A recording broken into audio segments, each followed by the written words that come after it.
housekeeping, please?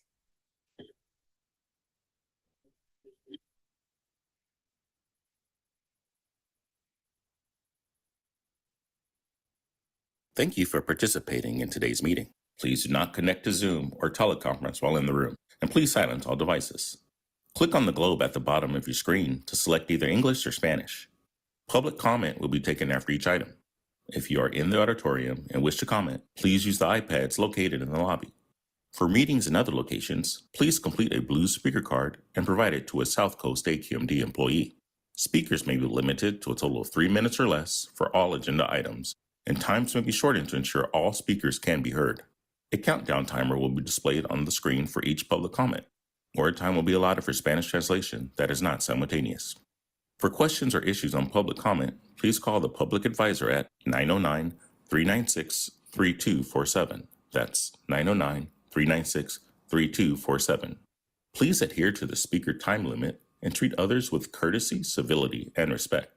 Failure to do so can result in your mic being muted or you being removed from the meeting. Be aware that this meeting is being recorded. By participating, you are authorizing recording of audio and visual content presented during the live event and consent to subsequent use of the recording in the public domain by South Coast AQMD.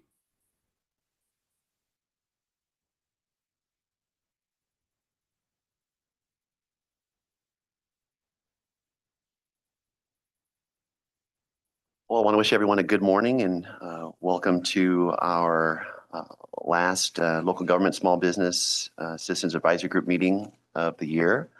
We'll go ahead and call a roll call.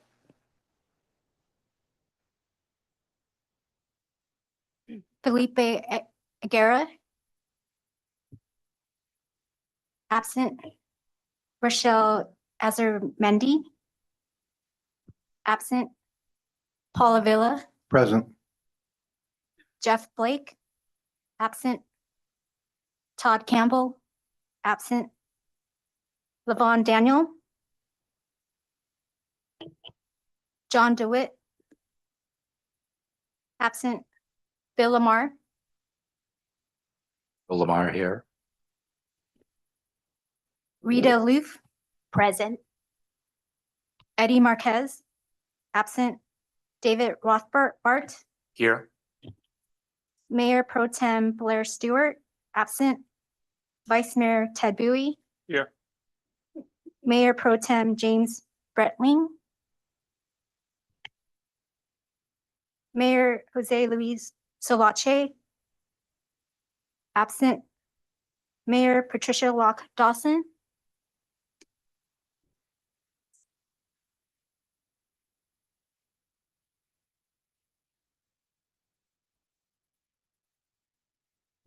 Absent.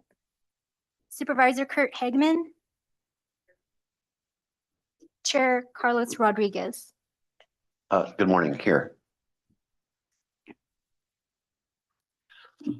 Okay, well, before we have go ahead. 9 out of 18 members. It's not enough for a quorum. Oh, I'm sorry to hear that. Do we have anyone online? Do you have anyone online?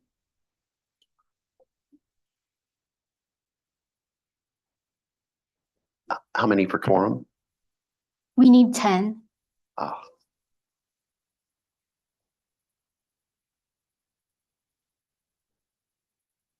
Well, we'll do our best to get through the meeting, and whatever matters were subject to a vote, we could certainly tee up a pending recommendation perhaps, and then look to reconsider that in our next meeting. So we'll go ahead and I'll just take a quick moment to welcome from the great city of Upland, Mayor Pro Tem James Breitling. So welcome. I'm looking forward to working with you. And also I want to congratulate our friend retiring, Dave Rothbart. So congratulations on your well-deserved retirement. You seem too young to be retiring, by the way, but congratulations on that. And just take a quick moment to see if Mayor Pro Tem or Mr. Rothbart would like to say a few words. Start with Mayor Pro Tem. Welcome. Thank you, Chair. I just wanted to say thank you to Supervisor Hagman for the opportunity to serve on this committee. I'm looking forward to represent what I'm looking forward to representing, and being another voice for local government as we go through this process and have to work together to clean up the air for everybody. So thank you for your time. Welcome. Thank you. Okay, Dave. Thank you, Mr. Chairman. Thank you for the well wishes. Although I'll be retiring from the sanitation districts, I will be representing Clean Water SoCal and could be hanging around and helping out on certain issues moving forward. But thank you very much. Look forward to that. And did we have an addition to now we have a quorum?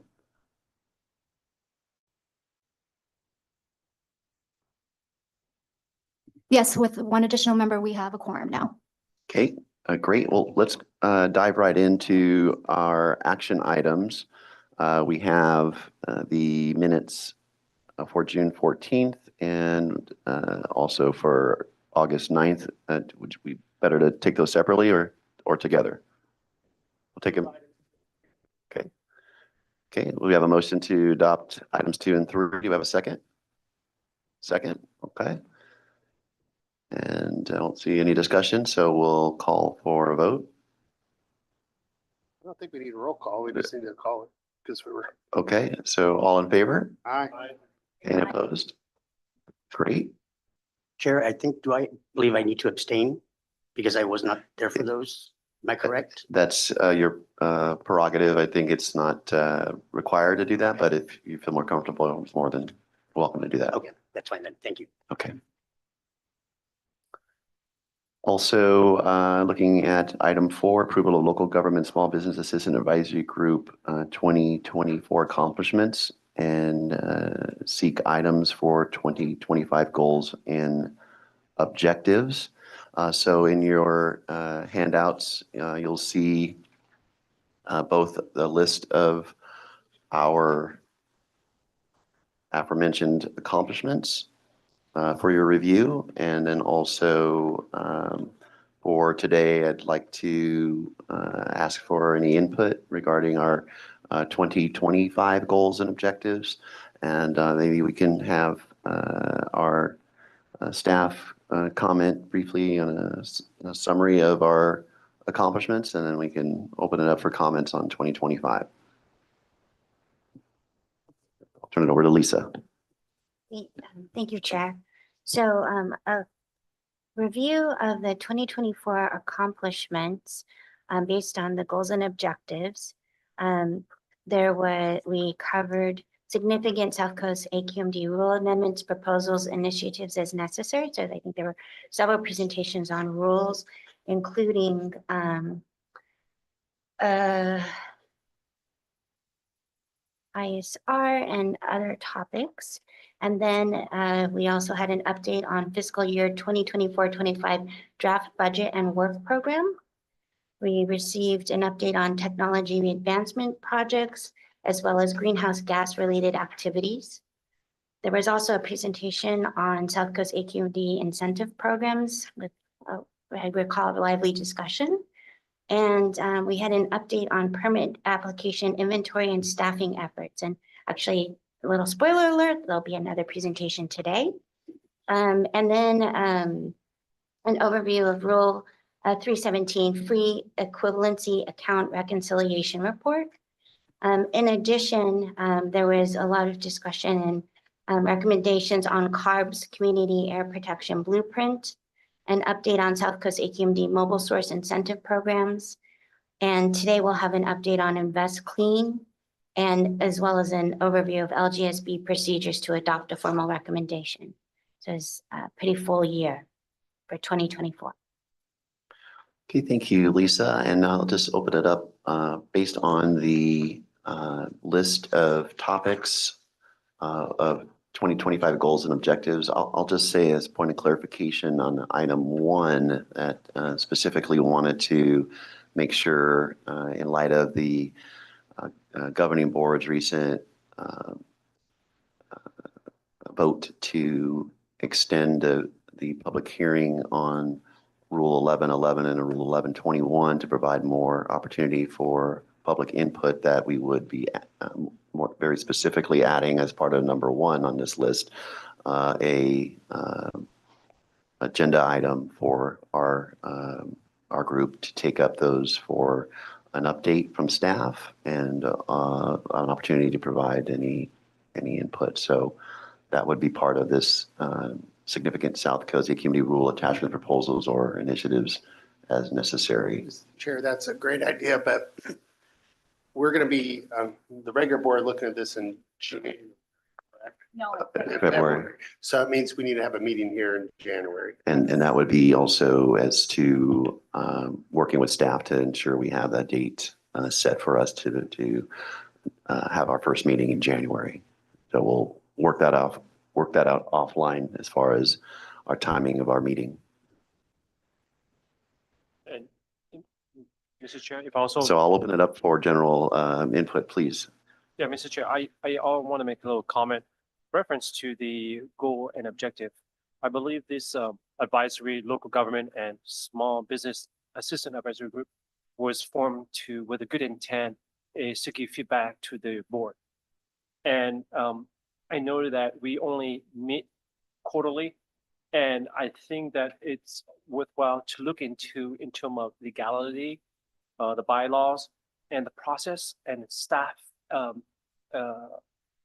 time. If it's possible to also look into if there's matter that is required importance, that we need to be able to call a special meeting rather than wait for the quarterly, because at that time there might be enough time for us to communicate with our stakeholders, for those who represent their city, to be able to flush those information out to them and to get their input so we can bring back to this board and make recommendation to the board. So that is my recommendation as reference to the goals and objective for 2025. If we could look into that. So just to recap for everyone, would like to have staff look into under what parameters we could potentially call an additional meeting in between the quarterly time periods based on matters that would be time sensitive. So say our meeting,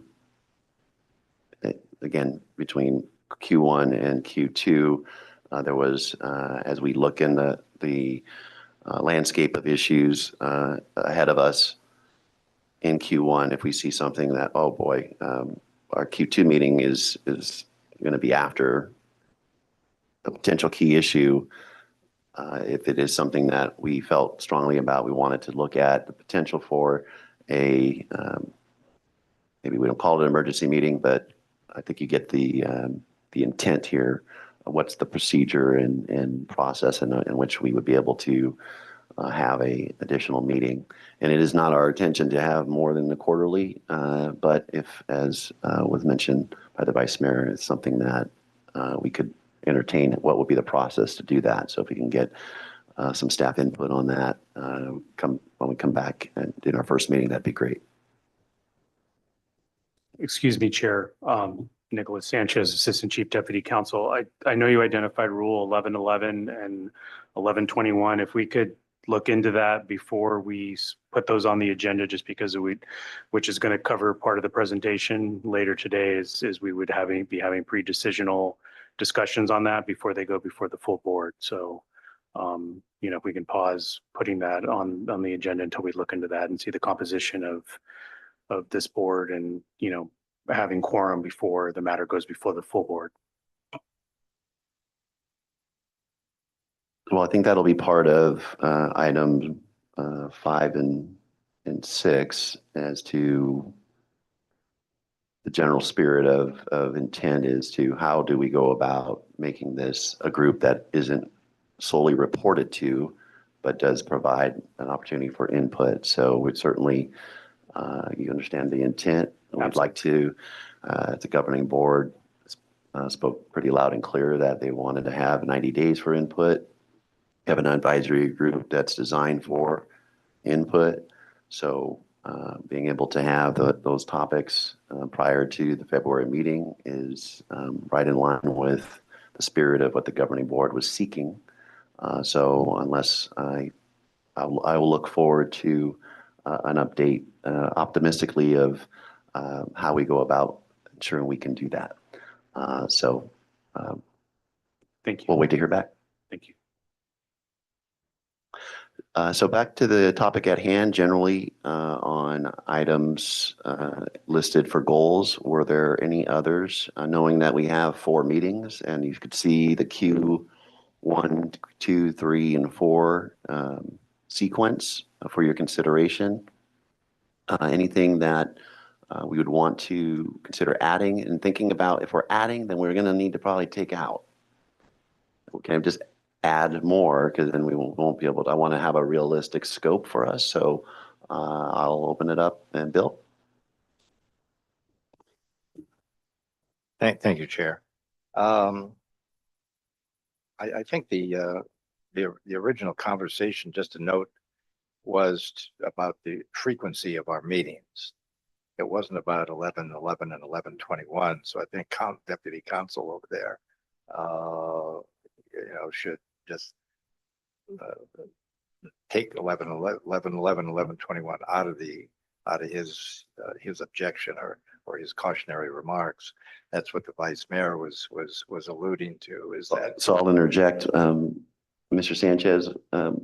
Were you speaking to the matter of quarterly meetings and adding different meetings, or were you speaking to the point of my wanting to ensure that we have in our first meeting of the year 11:11, 11:21? Yes, so just those 2 items, not the quarterly meetings. I think we can hold the meeting at a different time frame. These are supposed to meet quarterly, but as far as those specific items that are going to go before the board and members of the board that are on this committee having pre-decisional actions before they go before the full board, that's a concern. We're going to get into that on an item on the agenda today. Because this keeps coming up. We all understand that here. Okay, so your points are on the 2 rules, and I just want to go back to the warehouse ISR, and I know that we had a committee actually submit a letter during that time, and I think what occurred was those that were governing board members were not voting on that matter related to the letter. But the committee was still able to move forward and participate without any issue as long as the governing board members were just not voting on that matter because they had that coming before them on the XR. So I really want to make sure that we're consistent with, again, don't want to steal the thunder on 5 and 6 here, but if it was done then on the warehouse ISR, we found a way to have a letter go out. Again, I'm sure we can work through, Mr. Sanchez, the matter of having governing board members like Supervisor, myself, and others that are on this committee be able to go through a process where we forego a vote and the others participating can vote on whether or not they want to move forward with a formal comment, recommendation, letter, so on. So we'll use that as, I guess, some backdrop as we get into 5 and 6. Looks like we have a hand up from Mr. Blake.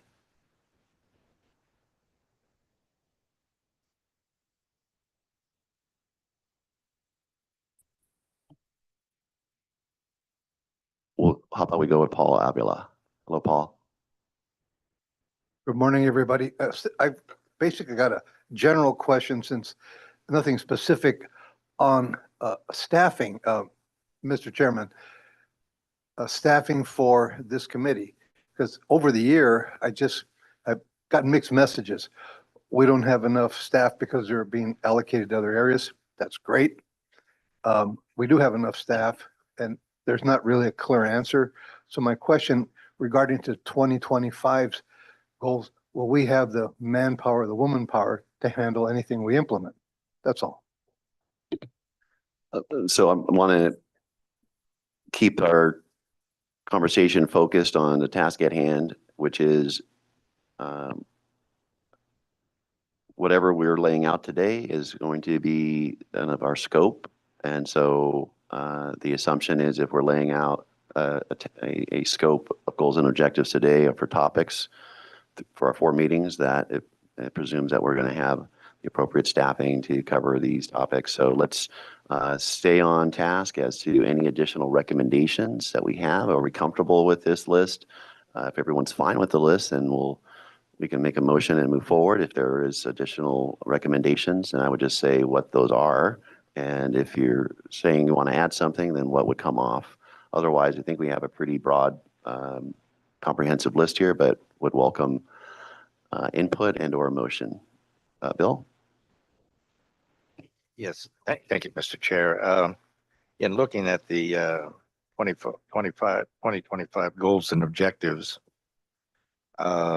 item 11 and item 14, you could combine item 14 in with item 11. That's part of AB 617. That's what staff is reporting on now, is really the update on monitoring and analysis, aside from the MATES program. But you, if we're asking for a staff briefing, they would cover item 14 when they report on item 11.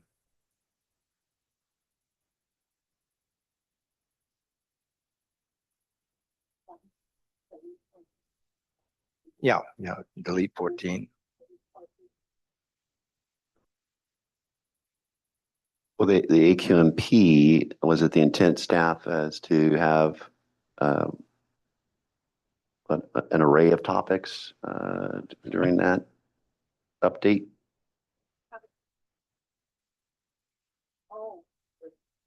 What?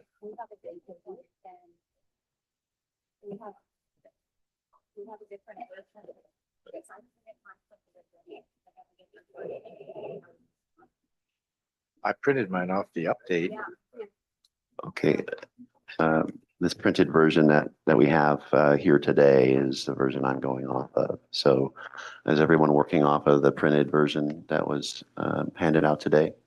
Okay, well, let's do that. Can we do that real quick, Yeah. Bill? You want to? Yeah, that's what I'm Okay. looking at, what's on the Okay. table. There are two. There's one packet, and then there's a separate. And the separate Oh. one was detailed out as to which. This is different. Covered per quarter. That's the This is 2024. This is 2025. So. Oh, It's 12 on the new one. let's go back. We'll take a moment and make sure everyone has we're all singing from the same song sheet here. Well, then it would be 11. You're correct. Then it would be eliminate 12, or 12 would be reported in with item 11.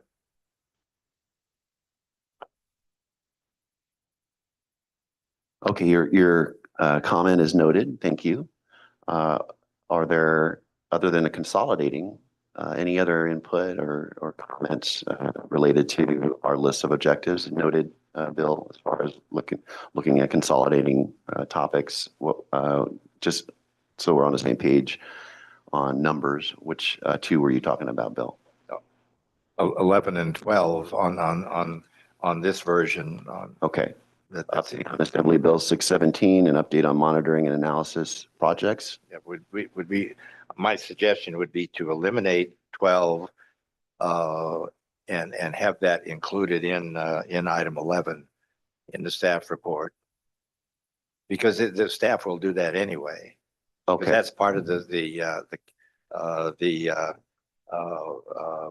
air monitoring, the camps and the SERPs when they report on that. Okay, the so SERPs. combining those is your recommendation? Yes. Okay, great. Other colleagues, other recommendations? Rita?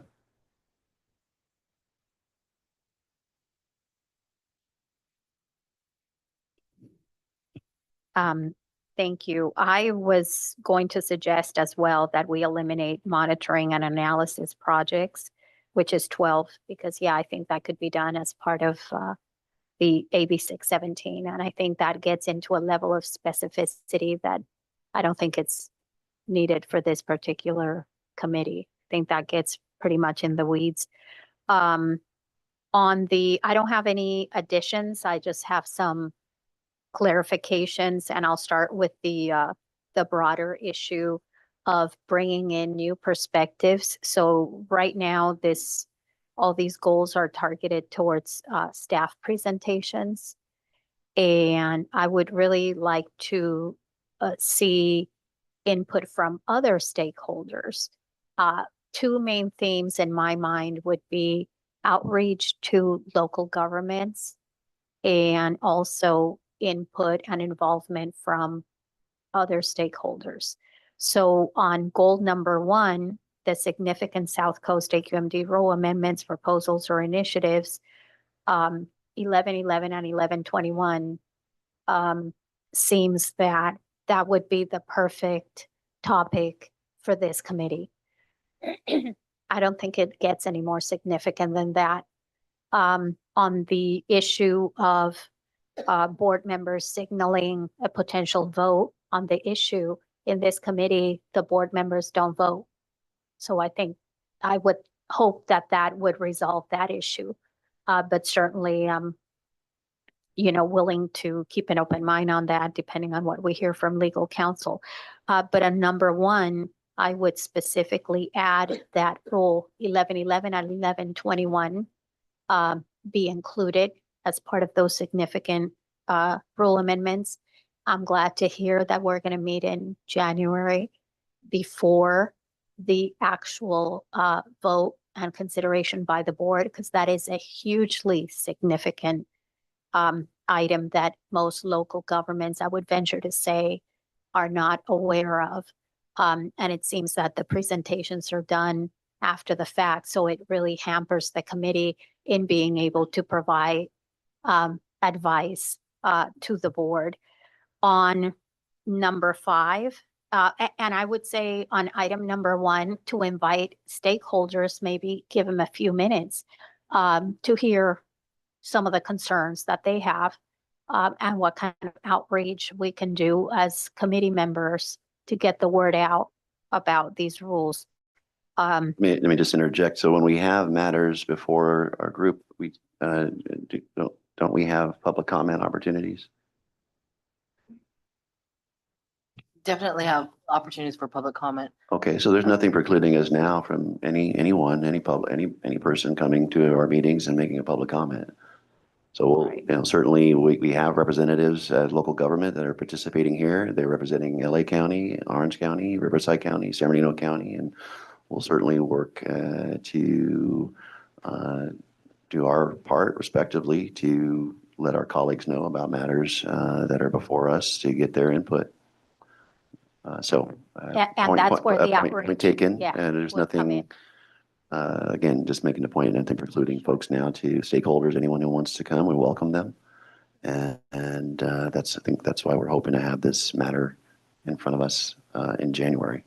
Yes, thank you. So are there any particular topics that you would like to see, or are you affirming this list as recommended? I'm affirming it with the additional clarifications. And then on number 5, for the summary of compliance and enforcement activities, I would propose that there would be specific information provided about the enforcement activities that involve record keeping and administrative violations that do not deal with admission related violations.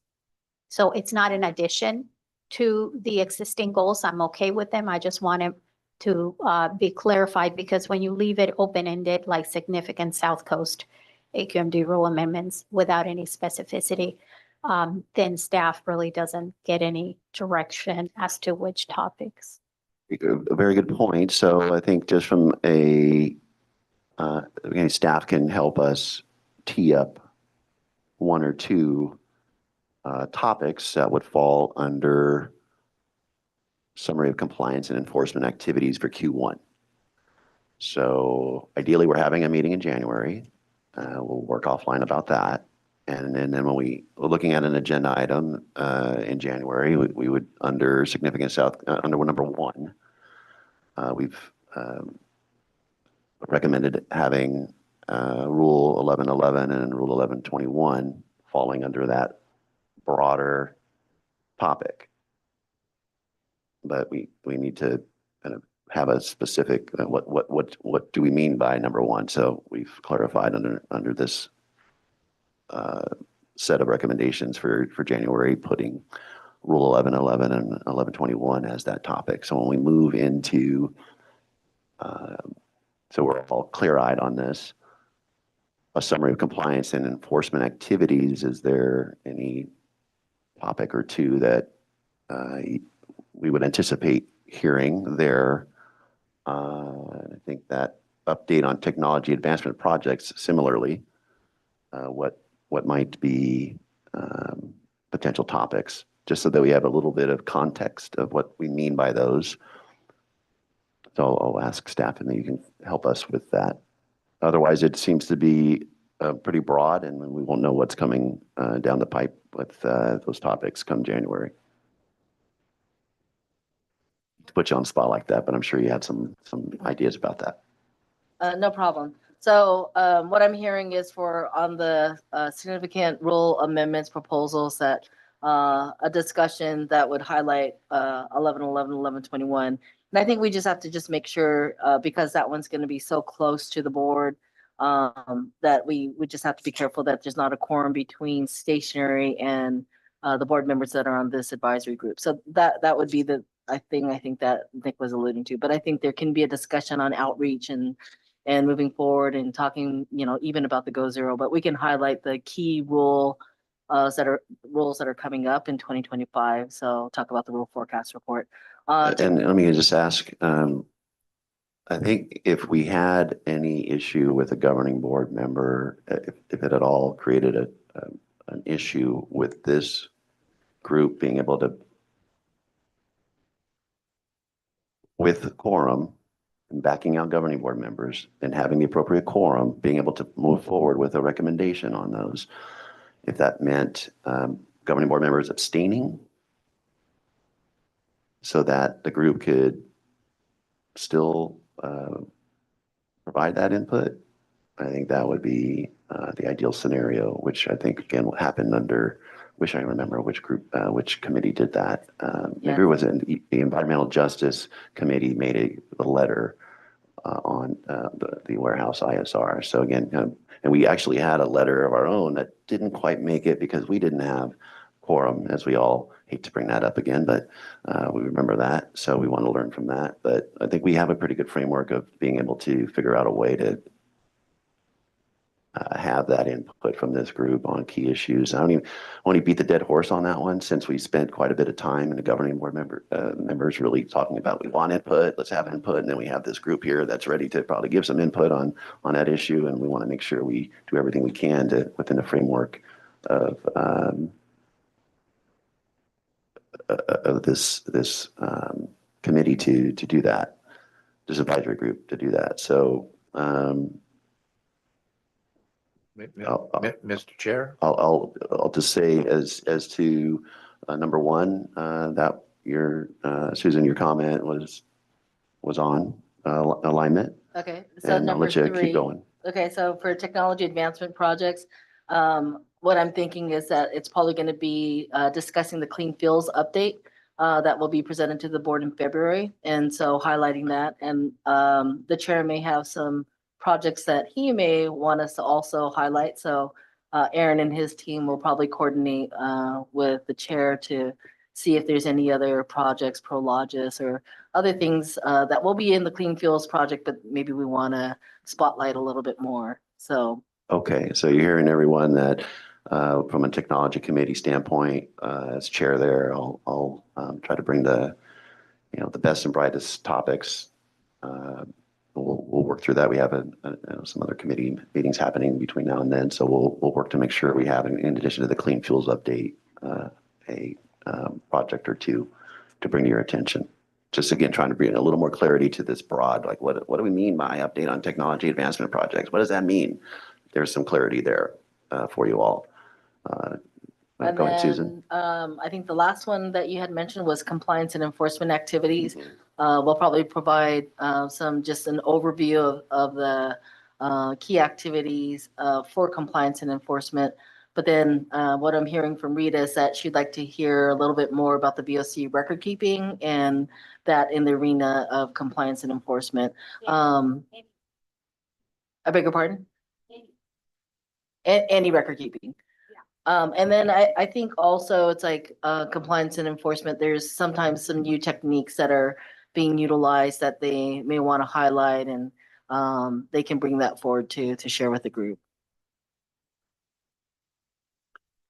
So if we were resetting this as a draft, we would be having maybe some sub-bullets to help kind of, from a transparent standpoint, kind of incorporate the comments today and what we've clarified, and then kind of having that underscored each of these broader categories.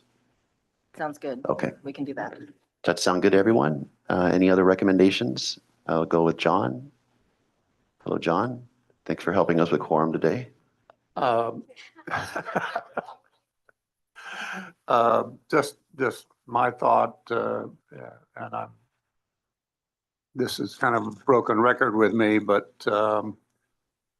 is there any thought about doing a look back on rules and or regulations with costs and results?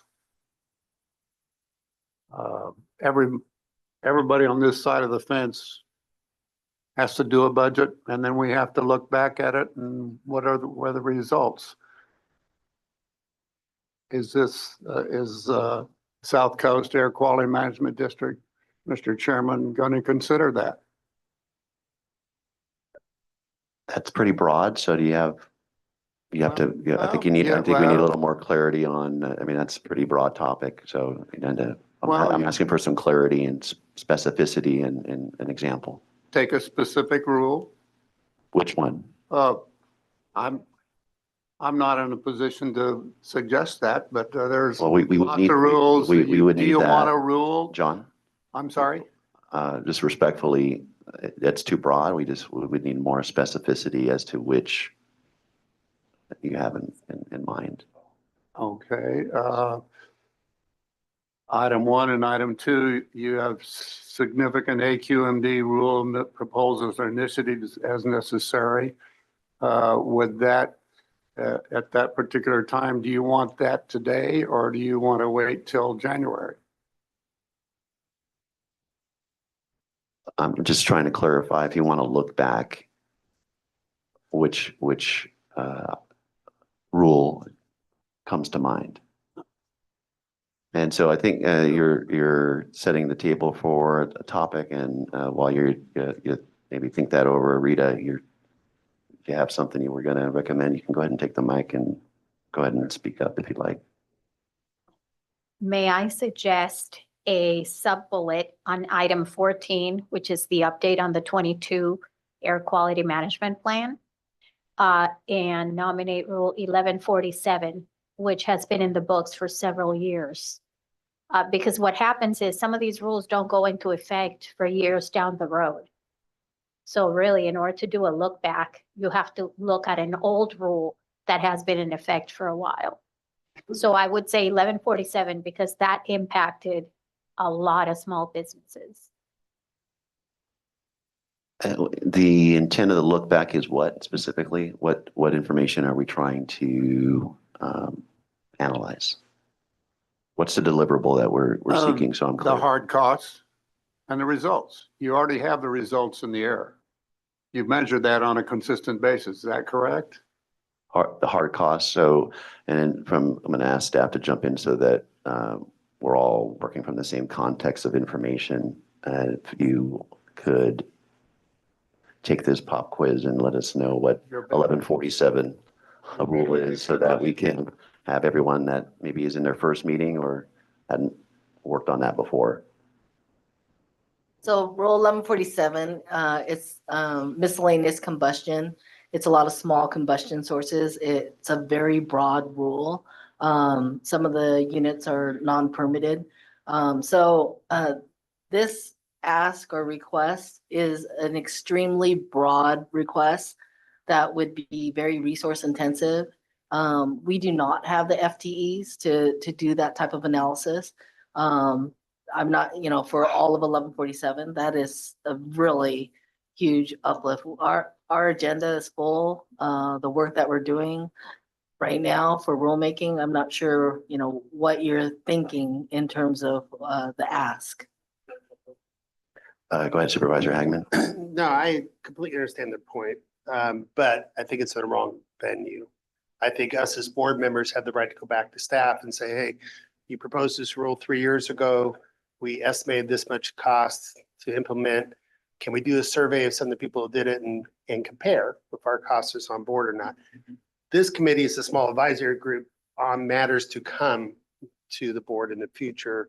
It's not really an audit committee to go back and see if our decisions in the past were good. So I get the thing. I think that's for our duties to go up and go battle those battles, so to speak, and ask that accountability from staff, from the governing board, because we're the one to make the rules.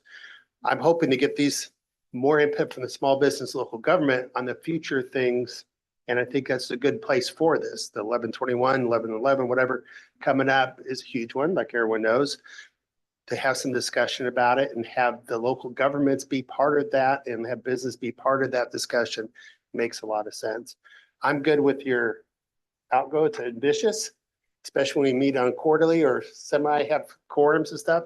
But I think to expand it to a look back may be difficult to do on this committee. It's probably not the place. That's a good idea to have an audit committee. I've always wanted to have one of those in the legislature too, to say, hey, did the bills we ever pass actually do what they wanted to do? We never get one. And I suggest that 5 times up there, but so I get that and I feel that, but we'll go through that on the other side. So if you're ready, I'll move this current list. And Mr. Chair, I do have a suggestion. Okay, well, hold on a second, Bill. So we have a motion. Do we have a second? Wait a second. Okay, we have a second. Now we'll go ahead and go into discussion. Go ahead, Bill. Okay, I do have a suggestion on the goals and objectives, but to the supervisor's point here, forever, staff has developed rules, and as a part of their rulemaking, they do a socioeconomic impact analysis. And they tell the public, or they tell the regulated sources and the public and the board, that rule 1147 or rule whatever it is, 1111, 1112, whatever it is, will result in X number of tons of certain emissions being reduced. And at a cost of whatever that is. We now have a threshold of, what is it, $50,000 a ton, I guess, is the current threshold. 325,000. 325,000, which is a floor. Yeah. And so they have enough sophistication and enough confidence in their socioeconomic analysis to make that statement. All John is asking is, can you show us 3 years, 5 years later down the line, once the rule has a chance to be implemented and be worked on?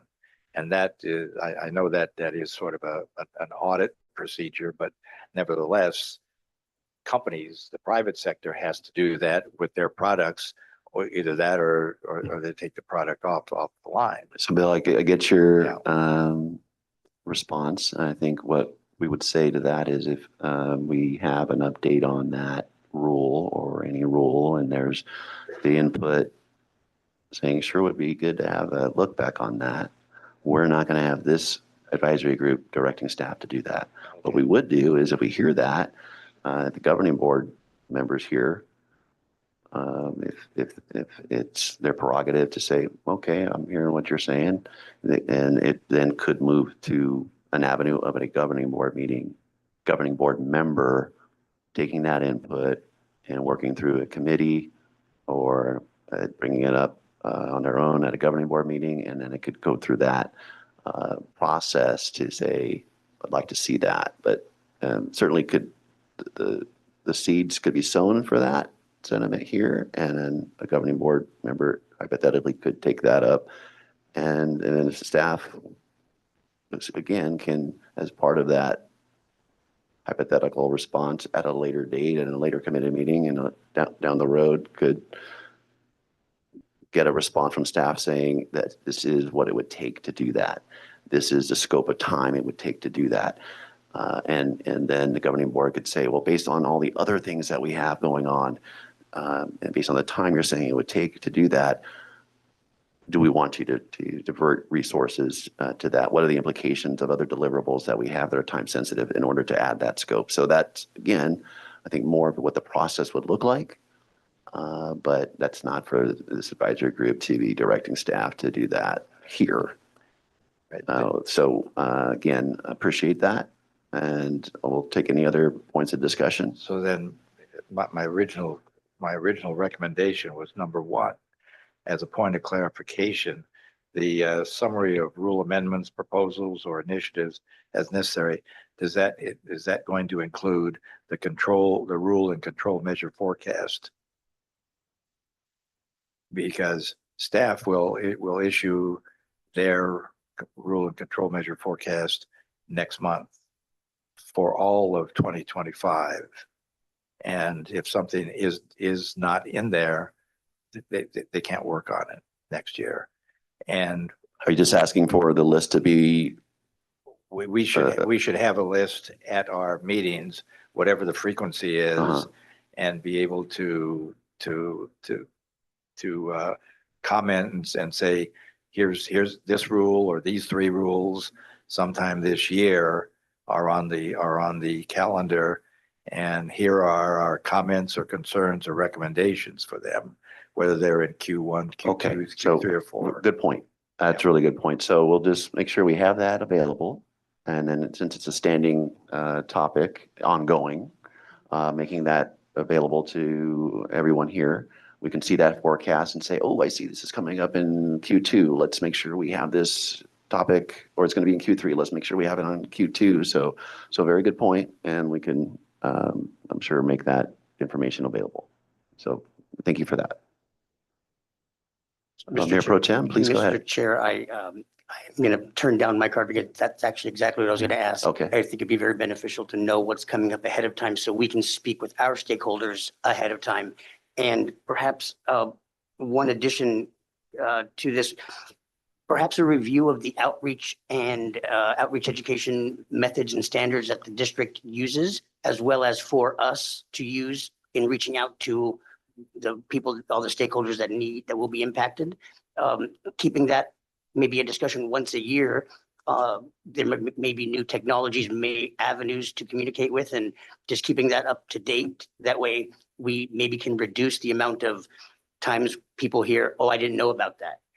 I think that's one of those principal core topics that committees like this should always keep in mind, is how to communicate best with those that you're supposed to be communicating with.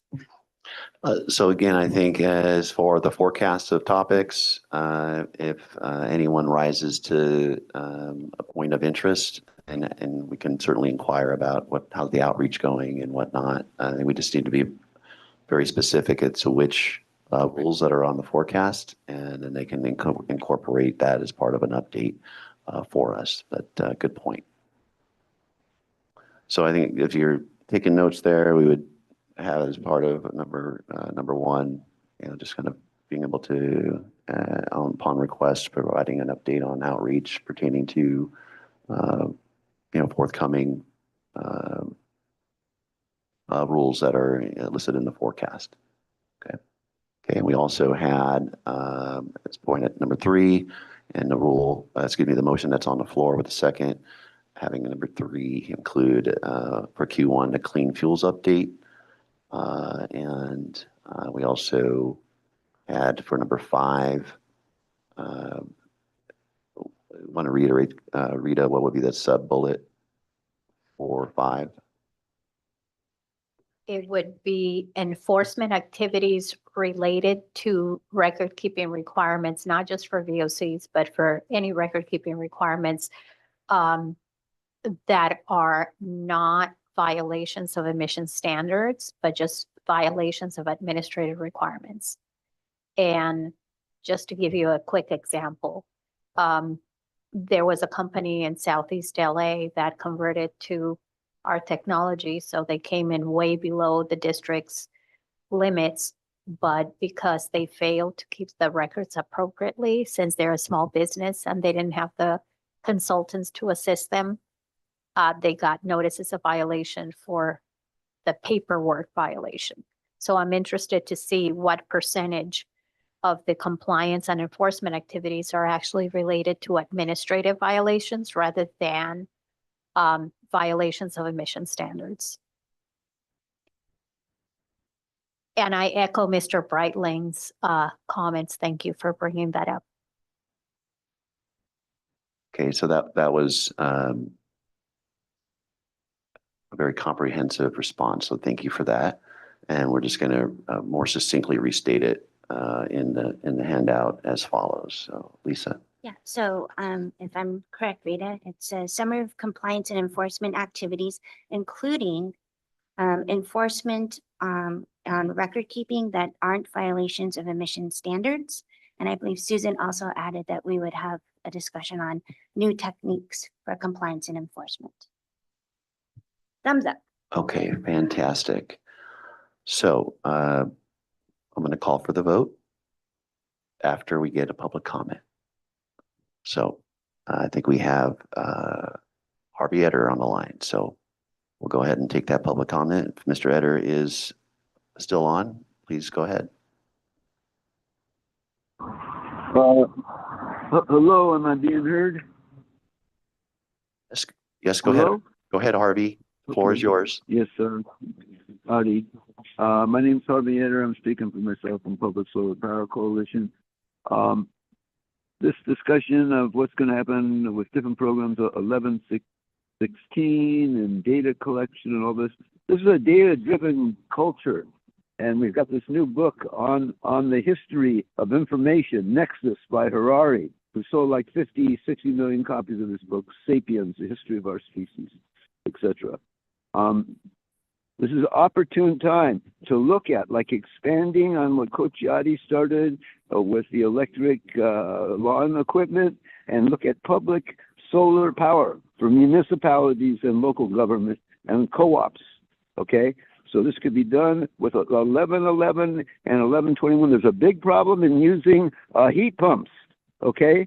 They're destroying the ozone layer. That's still going on, back to 87. And it's replacing solar thermal. It's been around 120, 30 years. It's originated here. It's outrageous. Okay, so there's opportunity to do this, and there is tension between, and conflict of interest between local government and small business, and that has to be called out.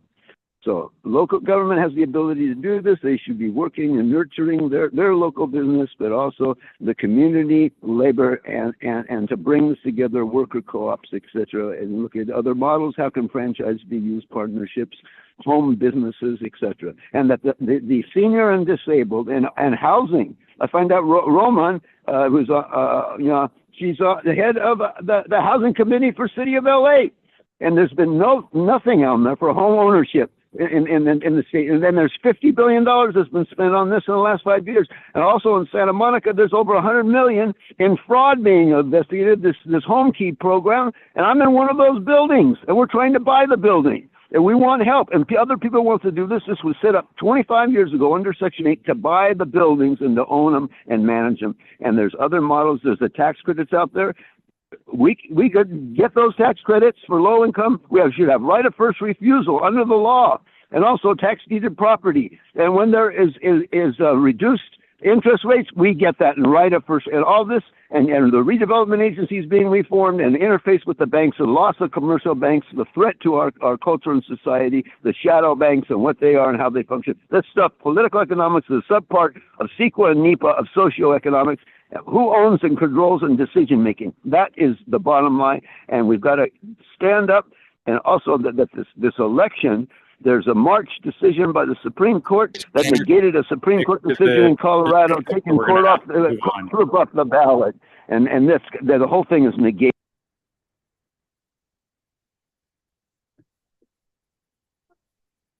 So in our future public comment, Mr. Etter, I'm going to really ask you to stay on topic. Thank you. Okay, let's call for the vote, everyone, on item 4. We have a motion and a second, and I don't think we need to do a roll call, or staff, do you prefer?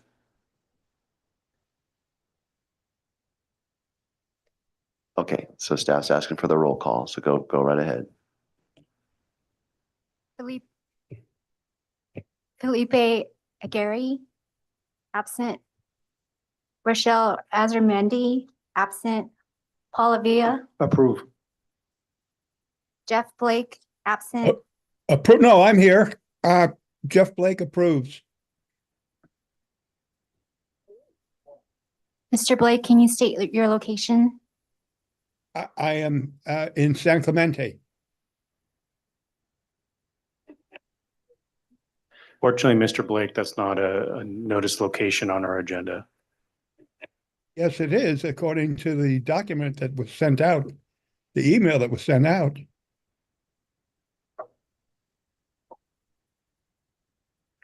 We only have a location noticed in Riverside on the agenda for today. Well, it's different than the information I have. Huh.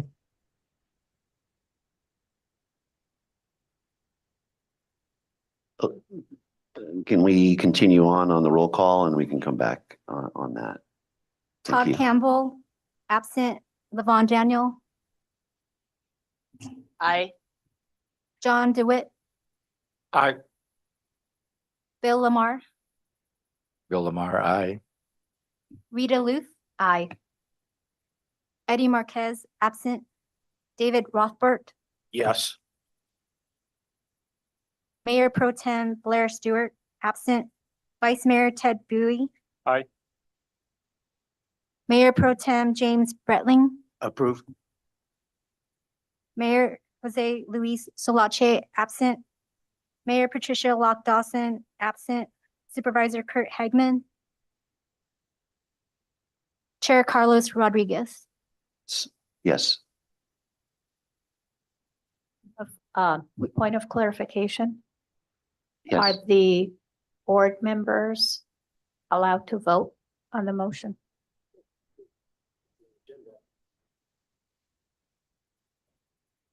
Yes. Motion approved.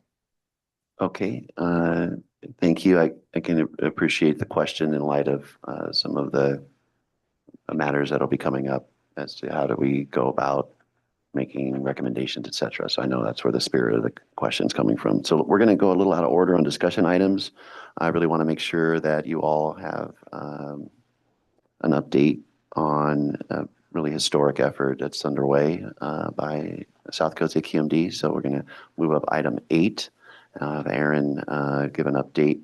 And I will say I'm going to be having to leave at 1:15, so I'm hopeful that we can get through 8 and at a minimum the 5 and 6 topics. And then hopefully we'll have enough time to get through all the other matters as well. So that said, Aaron, go ahead and take the floor on item 8. Yeah, thank you, Chair. Can we go to the next slide, please? So just a background, we just received a very large grant for those of you who did not hear about this. So under the Inflation Reduction Act, there was $4.6 billion set aside for climate pollution reduction efforts by different areas. So the goals of this grant really were the competitive nature of this grant was to reduce greenhouse gas emissions, support jobs, and then also leverage funding to the extent possible, and then also help our environmental justice areas. So we work with 2 MSA areas, the Orange County and the Inland MSAs, to help develop the priorities for what we should focus on for climate pollution reduction efforts. And there are several applications submitted. We submitted for goods movement, and we received the largest award in the nation for goods movement incentive programs. And we'll go through those here in the presentation. Next slide, please.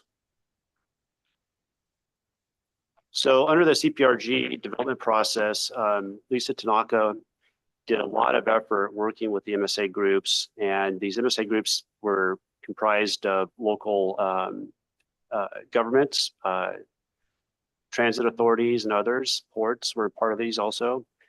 So the first one, as I mentioned, was the LAOC. So this is Los Angeles, Long Beach, Anaheim. And the second one in our area is the Inland Empire MSA, which covers our jurisdiction, but also goes all the way over to the Nevada border. So it goes outside our area up to the high desert area. A lot of San Bernardino County is involved in this. And these groups worked on their priority climate action plans, or PCAPs for short. There was $1 million set aside to help the groups work towards what their focus would be on incentive, or what their focuses are for greenhouse gas reductions, also developing an emissions inventory for greenhouse gases. And initially, we were not thinking about applying for this grant. We were working very closely with the stakeholders and with the state of California. So the state of California had the opportunity to apply 2 grant submissions for this opportunity, and goods movement was prioritized by both these MSAs. And once we spoke to the state, we don't want to compete with the state on their grant opportunities. And we were talking to the Air Resources Board, and they essentially said, well, it's up to the governor to decide what we apply for. And we were given the green light on a very short notice to write this grant, that they would not be writing the goods movement application. And so they said they'd be supporting us for our application. So we wrote this grant in about a month and a half time period before it was due. So in our grant, we basically have a couple of incentive programs here. So you go to the next slide. This is the primary focus of the grant. We have 4 incentive measures. So the first one on the left is really getting Class 8 trucks the ability to charge. And so we know from our incentive programs right now that we have a lot of money for incentivizing trucks, but there's always this restriction that there's not enough places right now to plug these trucks in for battery electric trucks. And just to go back a little bit, we focused this grant entirely on battery electric technologies. The state of California just received a Department of Energy Hydrogen Hub Award to, one, increase the supply of hydrogen, but also increase the demand side through fueling stations and vehicles and other things. So we didn't want to overlap our funding potential with the funding that the state of California just received for the hydrogen hub. So under this opportunity, we think that with the Class 8 trucks, we've got about 190+ million set aside for that incentive, for that infrastructure. There should be about 1,000 chargers installed, depends plus or minus on what the capacity of those chargers are. So if they're 300 kW, that's what our estimate is around there for the 1,000 chargers. If they go above 3,000 kW on average, we'll see less chargers installed. But the idea is to get these publicly installed and place them along corridors from our ports all the way out to Nevada border. So the second part of this incentive is a Class 8 just incentives for trucks. There's about just over $30 million set aside for those incentives. And then Class 4 and 5 last mile delivery trucks, all electric. So the Southern California Association of Governments is going to implement that incentive program. And there's $50 million set aside for the Class 4 and 5 last mile delivery.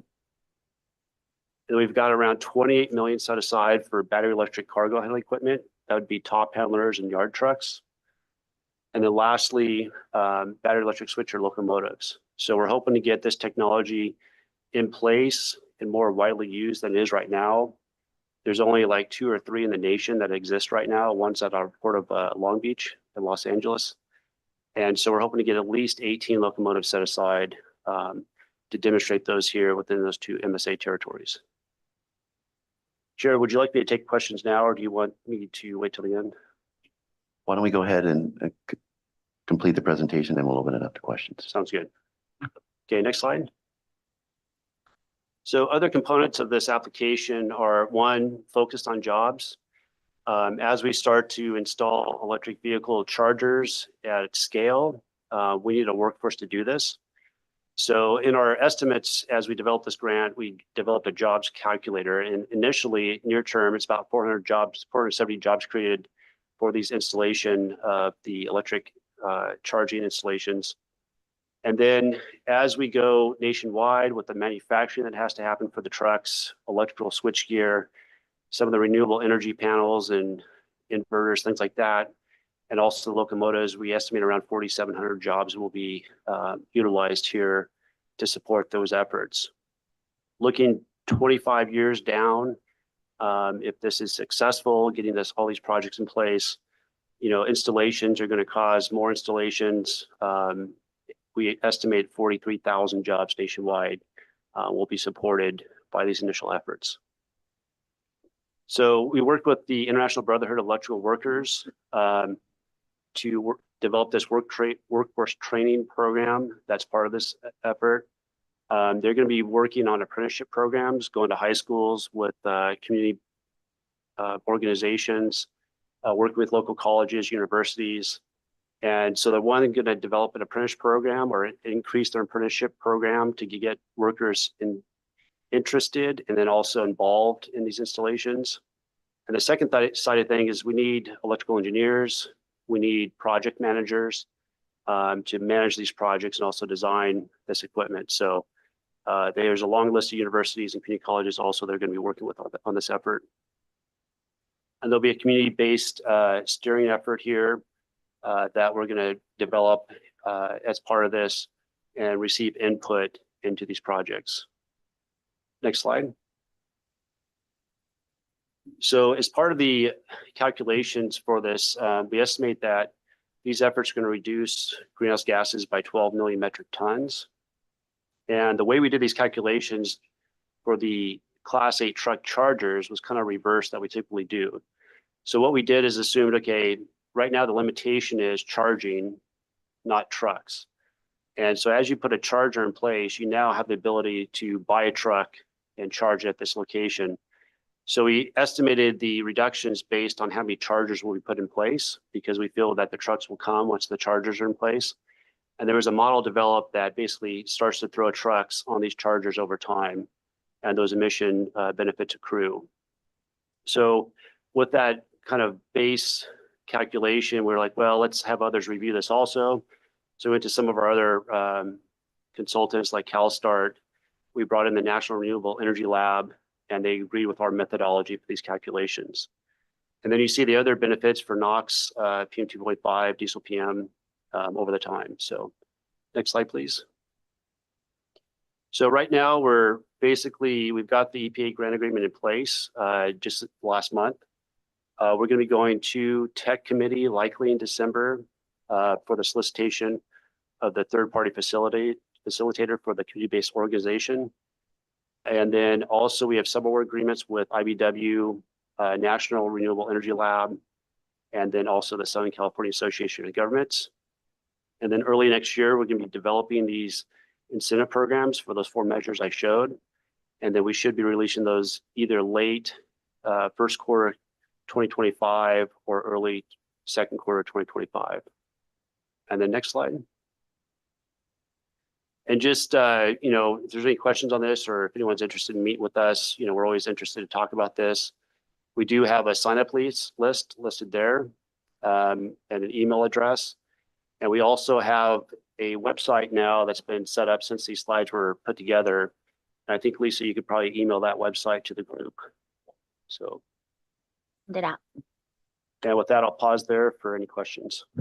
Thank you, Aaron. And again, thanks to our great staff for being able to work so diligently to secure this historic grant. We really appreciate the phenomenal work there. And I'll open it up to any questions on this grant. Go ahead. Thank you. Thank you for the presentation.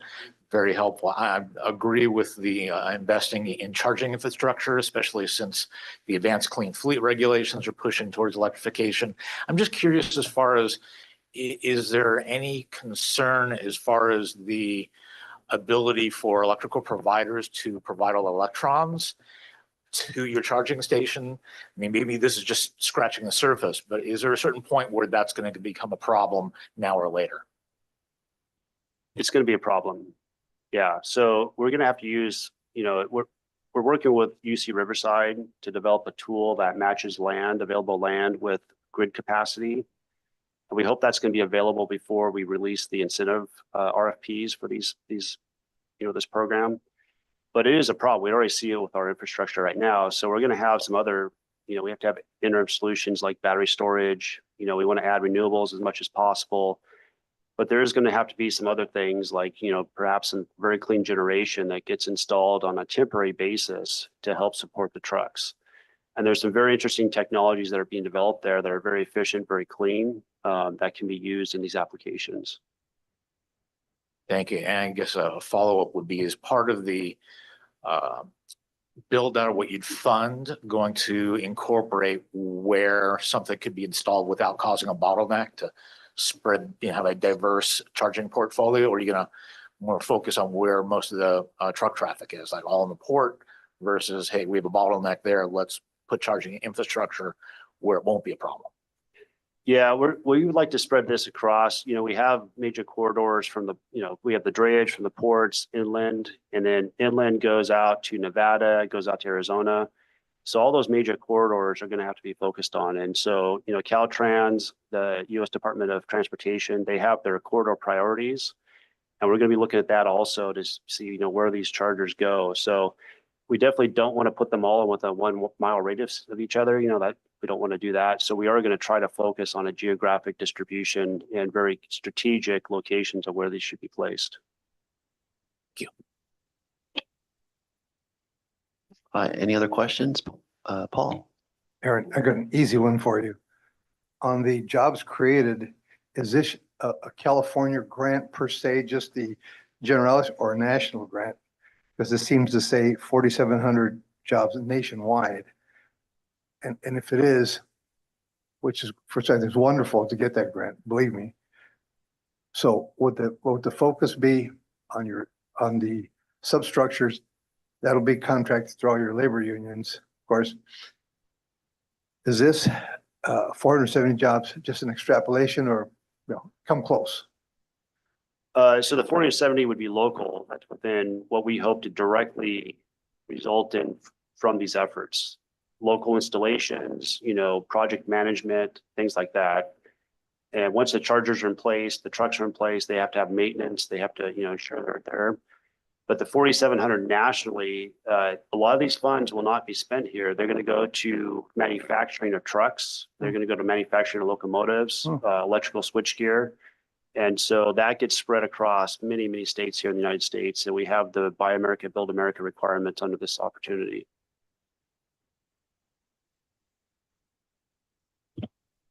Supervisor? If you had your crystal ball, are you fairly secure that this is not going to be clawed back in January?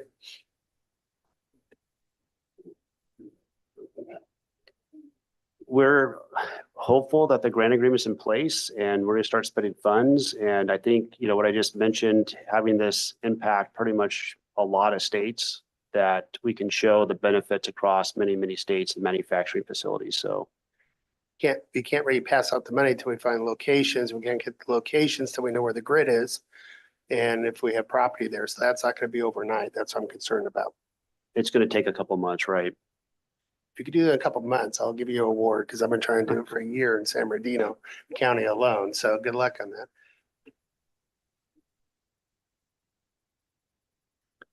We'll keep our fingers crossed on that one, Supervisor. Okay, so I'm going to go ahead, and I don't see any other questions, and I want to give time for the next item. Oh, please go ahead, Vice Mayor. Sorry, I missed your card there. Thank you, Mr. Chair. It talks about infrastructure. So first of all, I have a different concern on the city level, as we know that electric cars are typically much heavier than fuel vehicle, especially on big vehicle trucks and buses. My concern is those when they travel through our cities or our roads, it's going to get damaged. So I just see, where do we get the fund to fix those roads? Well, some of that money will be able to give it to local government to fix or road infrastructure. I understand that certain roads are taken care by OCTA, but there are certain roads are not taken care by OCTA. So who's going to pay for those damage? That mandate has been pushed on to everyone to go electric.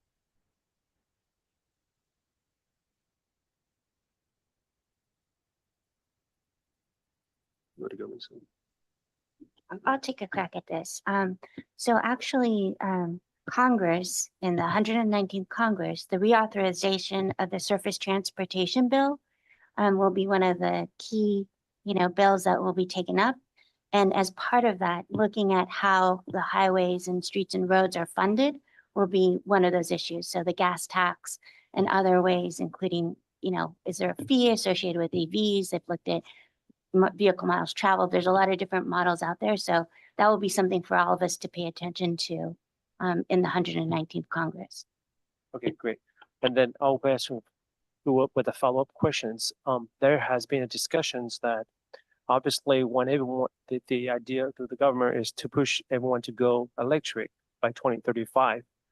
But there's also a bill that's being trying to introduce is because they won't be able to collect tax gas. So they're going to charge people by the miles. So what is going to happen to those who are independent? Their job functionally is to be on the road all the time. That's going to be a big impact for them.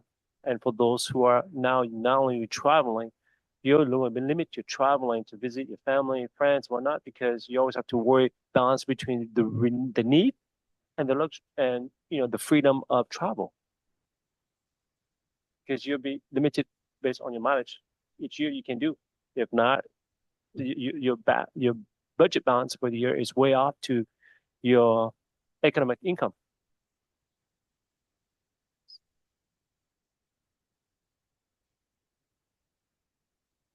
I don't know that we necessarily have an answer to that, but we hear you. Okay, just to Yeah. point that out, so when you have that discussion, it's a good idea to raise those concerns. That's certainly a good thought on unintended consequences, Supervisor. No, I'm just gonna put my other hat on as the president of SCAG, that we are debating these policies. And yeah, they're looking at either vehicle miles traveled or a registration fee. All of us have a lot of heartache recommending the vehicle miles traveled because it does impact disproportionately those who have to live further away from their job centers because of their economic level. And so it's they can go into reg fees, but even that, plus not to mention the privacy issue. But that's why I don't think you've seen legislative action taken on this last few years, because we studied it a long time ago. So we'll see. It's always great to have the president of SCAG be able to field those tough questions like that. So it's a nice luxury for our advisory group. Thank you, Vice Mayor, for your comments. And if there aren't any other comments that I'm missing, we'll take public comment. There's no one online and no one here, so for public comment. So we'll move ahead to our next two items. Starting with the review of follow-up action items, and it'll dovetail into item 6 too. Yep. So the follow-up action item was actually to have a presentation on LGSBA procedures to adopt a formal recommendation, which is item number 6. So with that, Great, and we'll go ahead. I think who's going to give the overview, Mr. Sanchez, on number 6? I'll Ms. will be presenting it remotely. Okay, great. Go right ahead, please. Hi, good afternoon, everyone. I know this is a topic of interest to many of you. So I'm going to go over the procedures to adopt a formal recommendation or provide a communication. This first came up when people were discussing a recommendation regarding the AB 617 composition for the committees. If you go to the next slide.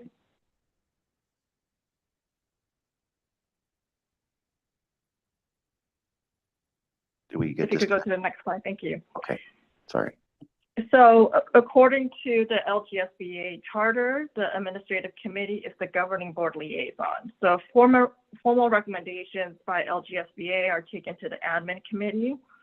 And in the charter, it specifically says that formal recommendations must be made by no less than a quorum.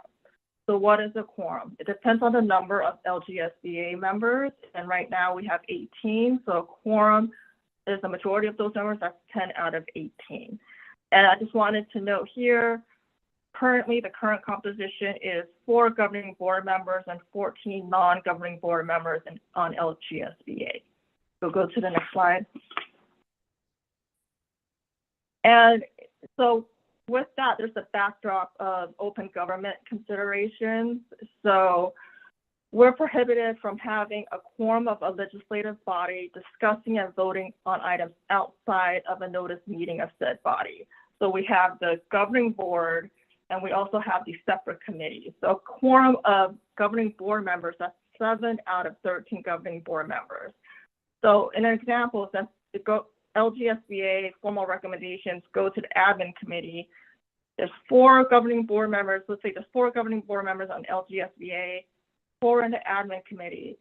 Then potentially we could have 8 governing board members discussing an item. That's more than a quorum of governing board members, which we don't want because they would be potentially having a serial meeting discussing this outside of a noticed governing board meeting. And what I gave to you, the numbers here, these are just examples. You can see a situation where potentially a topic goes to different committees as well, like a stationary source committee. So if it goes to stationary source, admin committee, LGSBA committee, think about all the governing board members that are on these different committees, whether or not that adds up to 7 out of 13. So to prevent this issue and to be able to present to these different committees, a governing board member may abstain from participation in an item so that there's not this problem of having a quorum of the governing board members discussing something outside of a governing board meeting. To go to the next slide.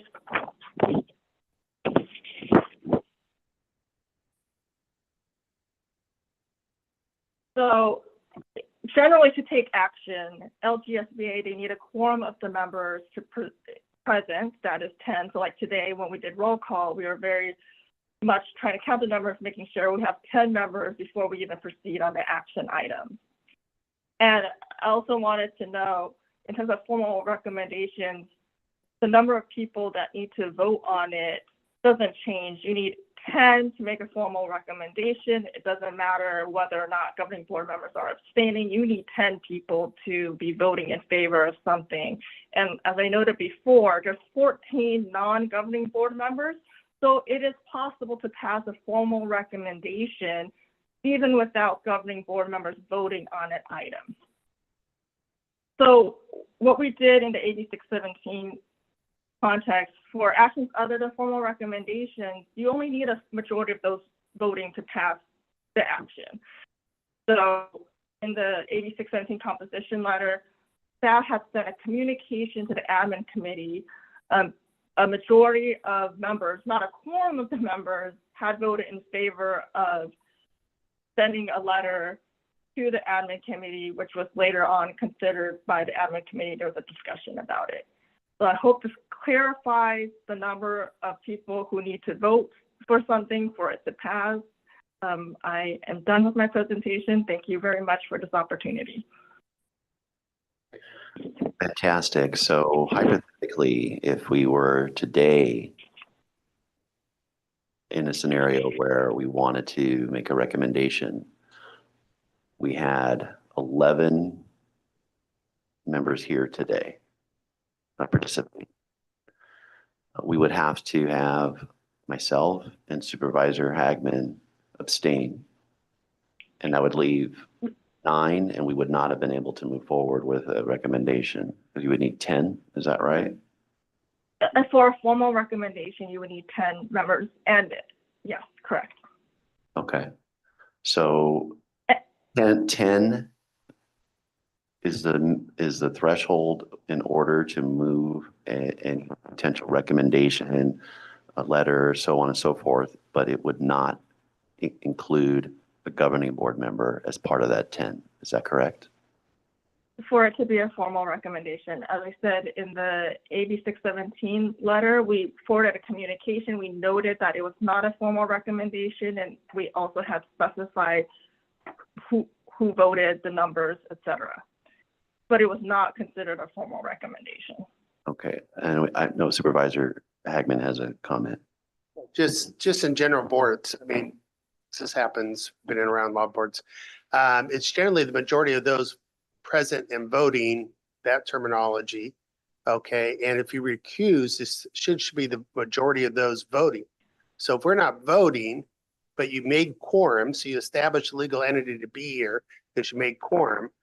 But 6 people decided not to vote, but 5 people voted aye and 1 person voted no. It's still the majority voting on that item. That's for actions other than formal recommendations, because the charter is very specific that you need a quorum of LGSBA members to make a formal recommendation. So for other actions such as like meeting minutes or something like that, what you're saying is correct.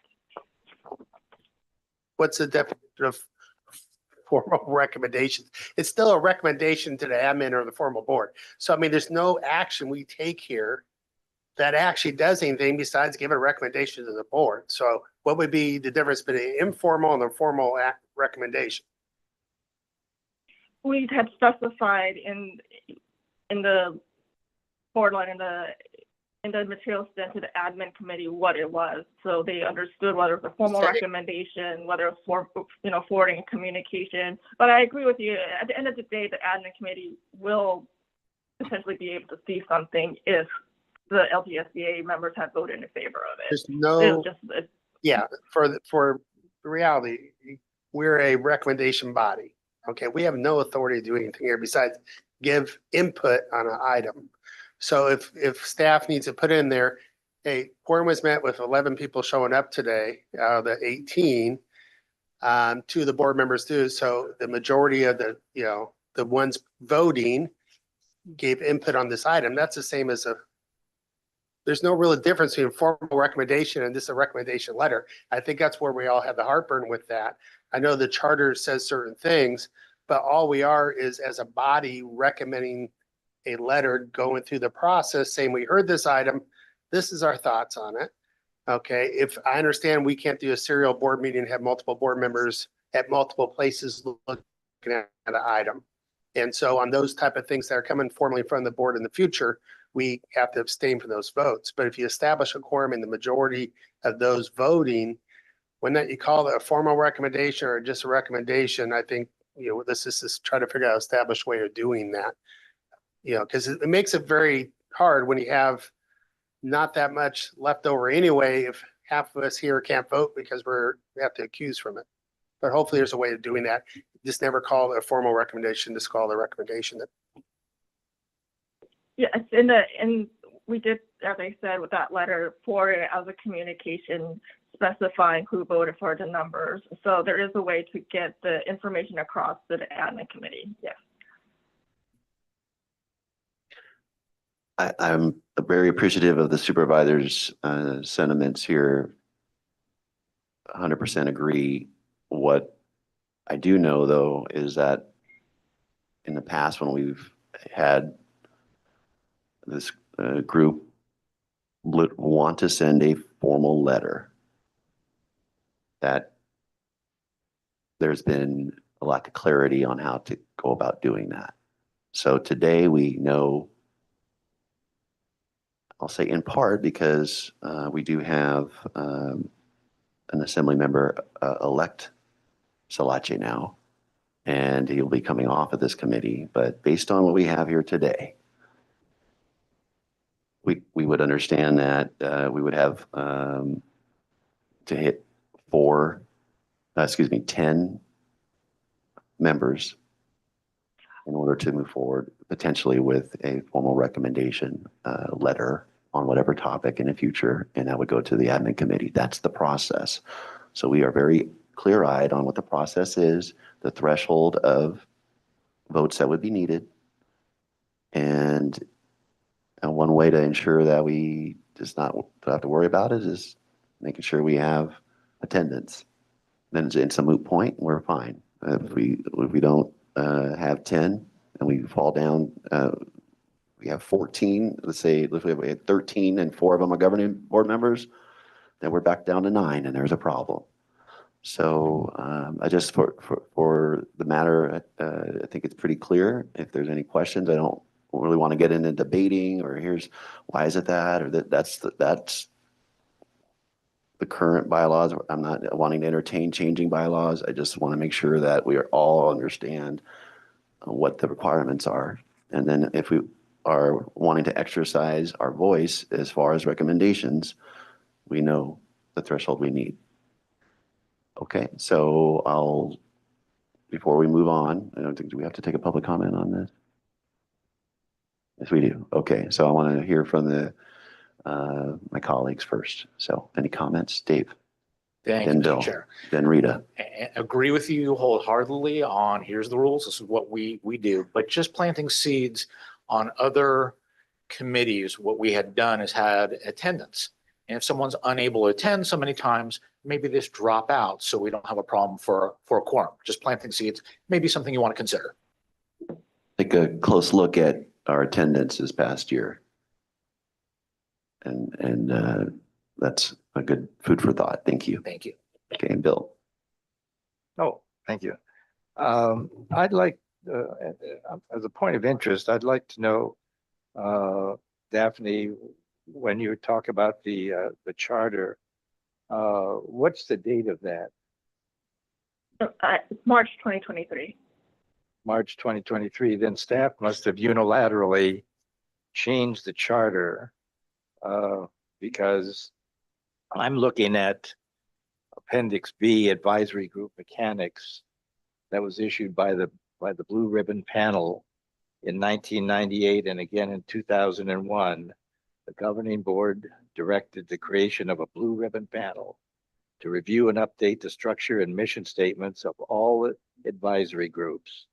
And I believe that I'm the only one left of the members who served on that panel. I know that it was before Derek and Wayne's time. And I'm looking from what the board approved in 2002, December 2002, agenda item number 34. And this is just with numbers for local government, small business, assistance advisory group.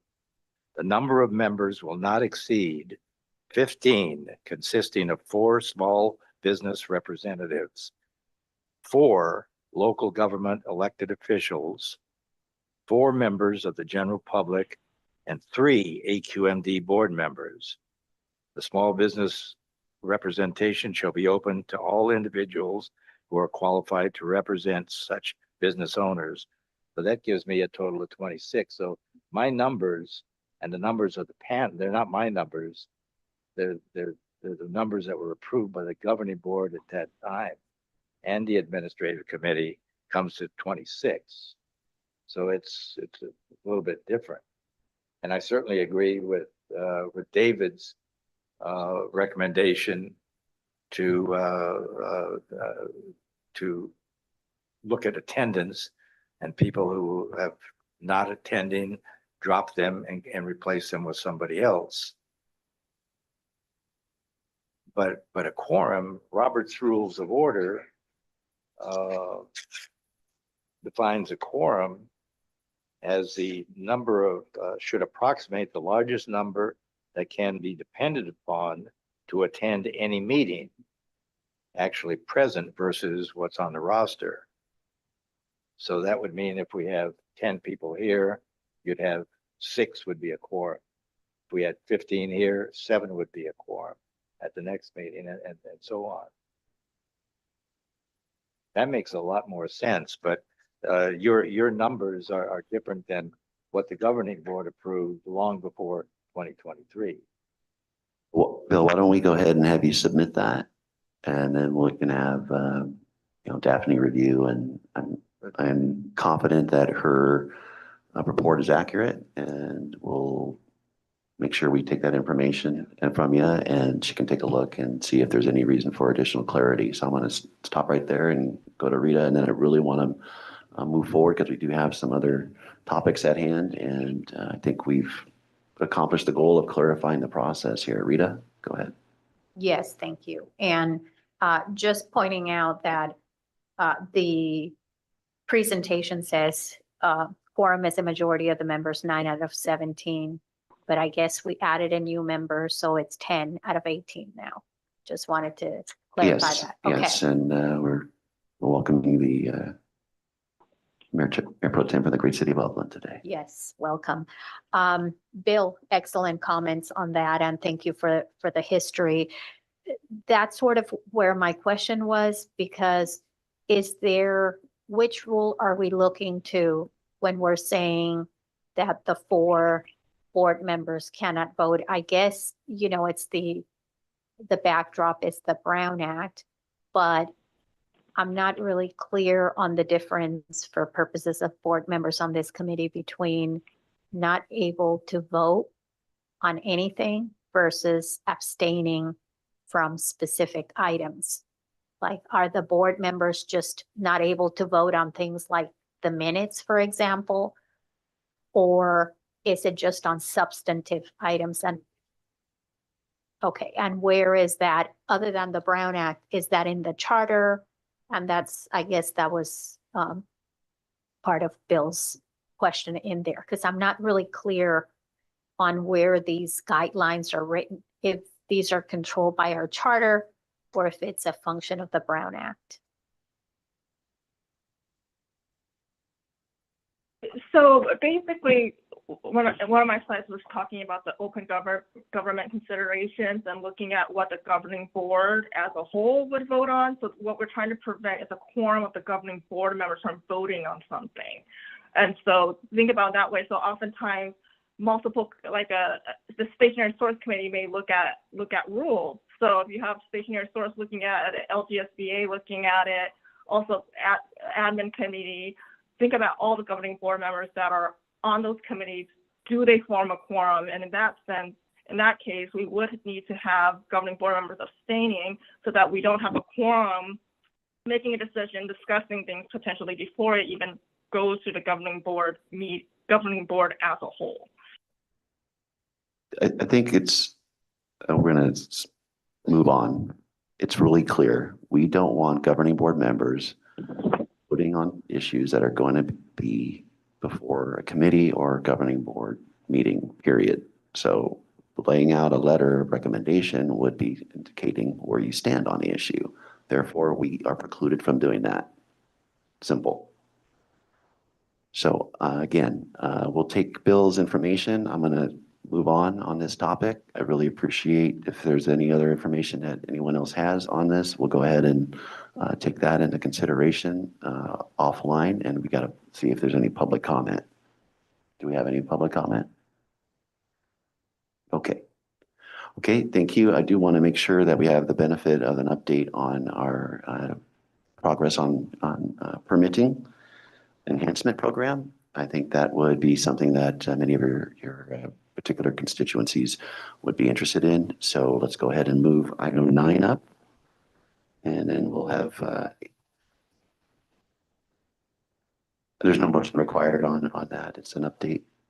The rest of these items are all update related. So let's move on to item 9, update on permitting enhancement program. Thank you. Thank you, Chair. I'll do my best to give an abridged version of this. I'm Jason Aspel, Deputy Executive Officer over Engineering and Permitting here at South Coast AQMD, and I'll give you an update on our permitting enhancement program. Next slide, please. So we just finished the first year of the enhancement program, or we call it PEP for short. PEP was introduced by Chair Delgado in April of last year with the objective of reducing the permit backlog and modernizing a very aged permitting system. So 1 year ago, staff presented the work plan and established 5 main elements to that plan with multiple short and long-term enhancements. So we'll go through some of our recent efforts and accomplishments and what our ongoing efforts we're working on as well. So next slide, please. Okay, so these are the 5 main PEP elements. 2 of the 5 are related to staffing, and we have had some positive results from those efforts. I think like everybody post-pandemic, we had a large vacancy rate we were working to fill, and we've done that as well as working on several modernizations that will begin to transform the permitting system, and we've recently launched some of these efforts. Next slide, please. So we have had measurable improvement under PEP, and we've grown our capabilities. Our permitting production has increased by 15%, and now we're approaching our pre-pandemic production levels in regards to permit applications. When we started, the first thing out of the gate was just addressing our vacancies and recruiting and hiring 40+ staff to actually do the work. And then also train them in air quality permitting, which is very complex. So now we've done that, and we're trying to get our production back to the days pre-pandemic where our staff had 20+ years of experience. Also, our retention rates have stabilized as compared to the pandemic, which is a big benefit, but we're still in training mode. We have focused a lot of efforts on our aged applications, and we still have a lot more work to do, but just under the PEP program, we've acted on 500 aged applications since the start of PEP. And just to put that context, that's over a month's worth of our typical production numbers. These are typically the complex, time-intensive permitting projects. But with this and with our whole production, we've been ramping upwards. Let's go to the next slide, please. So this is a visual of what I was just talking about. This is our actual production comeback story, so to speak. We started out pre-pandemic. The green numbers are rolling 12-month production numbers. So we started out high at 498. We hit the pandemic. We had a lot of retirements during that time, and our vacancy rate spiked to 20%. And then likewise, our production decreased by a similar number. But what was difficulty during this time is we had a hiring freeze. So we weren't able to keep those seats filled. And then as we came out of the pandemic, the economic recovery was a V shape. So we got a lot of permit applications right away. So we're working our way back from that. We filled positions. Our vacancy rate is down at our target of 10 right now. We added positions, and now we have this upward trend of production. Now we're back up at 484 per month. So looking good. It's sustained, going in the right direction. Still a lot of work to do. Next slide, please. So through this, we established a goal to make sure we're having a continued production increase. What we did is we took our production from the previous year and made it our fiscal year goal, but we're adding an additional 500 application completions to that. So our new goal is going to be 865 for the fiscal year. The yellow dots are our progress thus far. We've been holding to that line. We do have lots of fluctuations week to week, month to month, but we're holding ourselves to this goal to keep increasing and getting permits out. Next slide, please. So this is a simplified flow chart of our pending permit application inventory. This covers August and September 2024. You can see this in the stationary source committee package every month.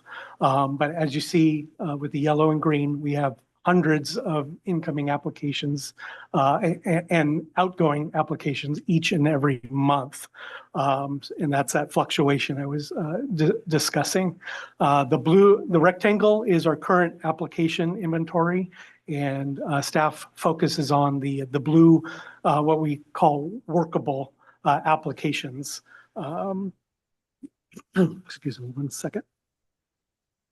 And those are the actionable applications. In the lower left, for this reporting period, you see the blue arrow. Staff issued 138 permits to construct. And then for the red awaiting action rectangle, those are the projects that staff is waiting for facilities to address something. It could be working on their CEQA, it could be addressing a violation. But the majority of those, over 70%, I think I have the number in the lower left, 1,015, staff has already acted on, issued a permit to construct. So where the facility can go and build, operate, and test, and then make sure it complies with our rules, but they're allowed to operate.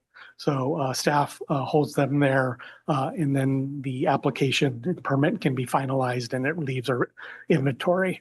So we have been issuing a lot of permit to construct lately as our production's been ramping up, and we're waiting for a lot of equipment to be built. So in addition to our rebuilding effort, we're hearing it from industry as well. There's still the supply chain issues, source tester availability. We've heard about city permits. So there's some longer lead times, but we're continuing to work with facilities to make sure they're making progress on these. Let's go to our next slide. So in September board meeting, staff did present a video of the progress we've made on our permitting modernizations.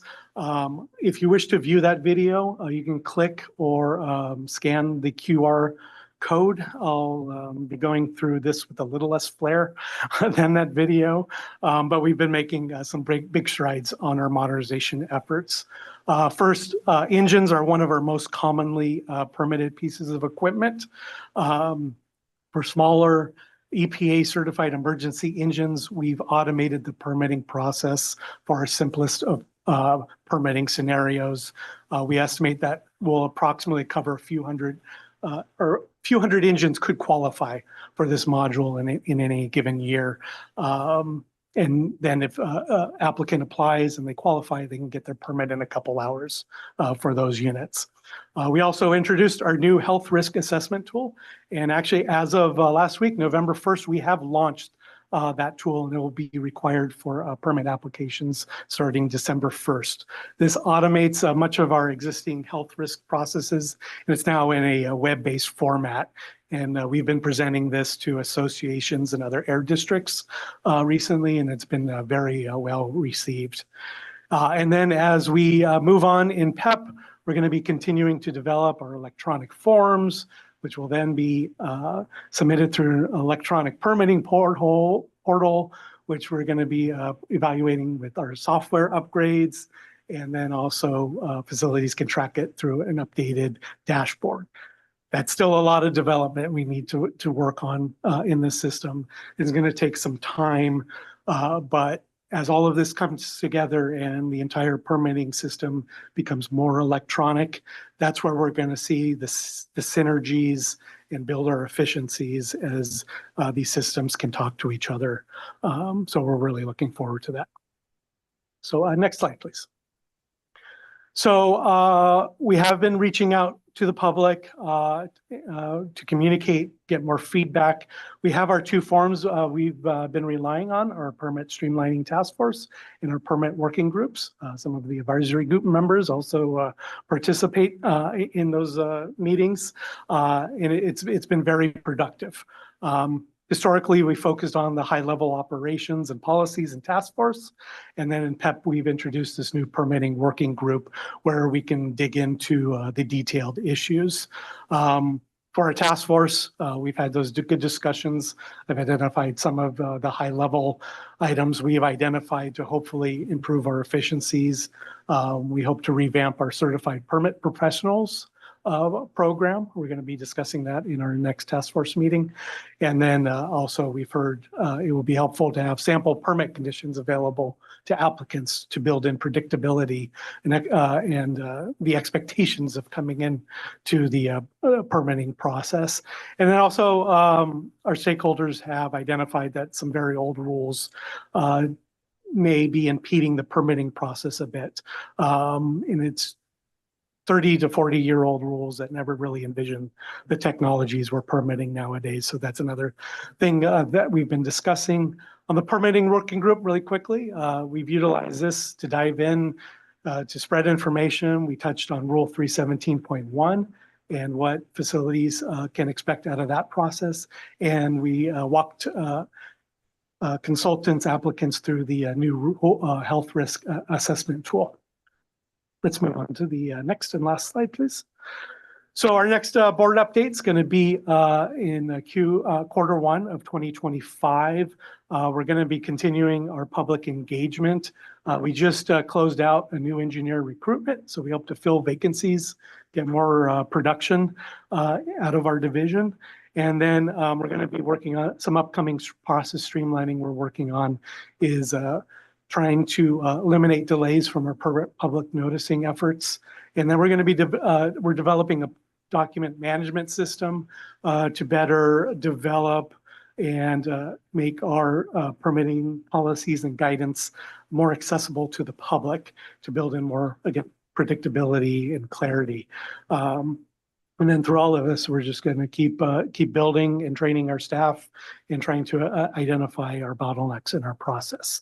So that was a quick, abridged version of our PEP program, but I can take any questions that board members or advisory group members may have. Thank you, Jason. I appreciate the hard work by you and your team. Also, special thanks to Chair Delgado for putting this issue front and center as one of her key priorities, and I'm pleased to see the progress that's being made. I'll just ask for my colleagues here, as you are in your network, if you are aware of matters from a permitting standpoint or any valuable input from your constituencies that you think would be helpful or instructive to share with those experientially to Jason and the team here. We kind of welcome that input on progress, improvements, good things that are happening, or challenges. So I'll open it up here for any other comments, and then I'm going to turn over the remainder of the meeting to Supervisor Hagman. And as I make my way out, I'll also express my appreciation to all the staff and my colleagues, and wishing you a great Thanksgiving and holiday season, and looking forward to continuing to work with you all. Supervisor, thank you. Bill, go ahead. Oh, thank you. Thanks for the presentation, Jason. I particularly like the increase in meetings that we've had during the year. It's been helpful. I know at my board meetings, I raise this issue at every meeting, that if any of our trade association members, if any of their members are having problems or see their permit applications delayed, unusually delayed, to have them call me, and then I would refer that to you. But it's been very minimal, especially for small business permits. We don't typically have the larger ones, except for our oil and gas and petroleum members, production wells and so on. But I did at our last meeting, I asked you and to record in the minutes, your slide 7 on rethinking the permit inventory under permit applications. My thought at the time was, there's an awful lot of money being held in, for lack of a better term, an escrow account, whatever you all use to do that, in checks from applicants awaiting their permit. And if I add all those three boxes up, it comes to over 4,000 permits. And my question to you at that time was, before our next meeting, could you provide the permit streamlining task force with whatever that number represents in unrealized funds, because you're losing money, on this. So you can't realize it, you can't use it, right? And since Sujata is here, that might give her a heads up.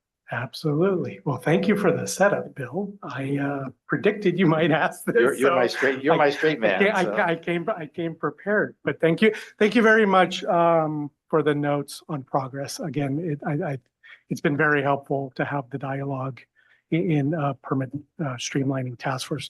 We truly have gotten some really good feedback, which it's actually gonna be. We haven't released this yet, but we just set the date. It's going to be December 10th is our next task force meeting. We will be sending out the announcement. That's very fresh. But in terms of getting to your other question of, you described it as an escrow.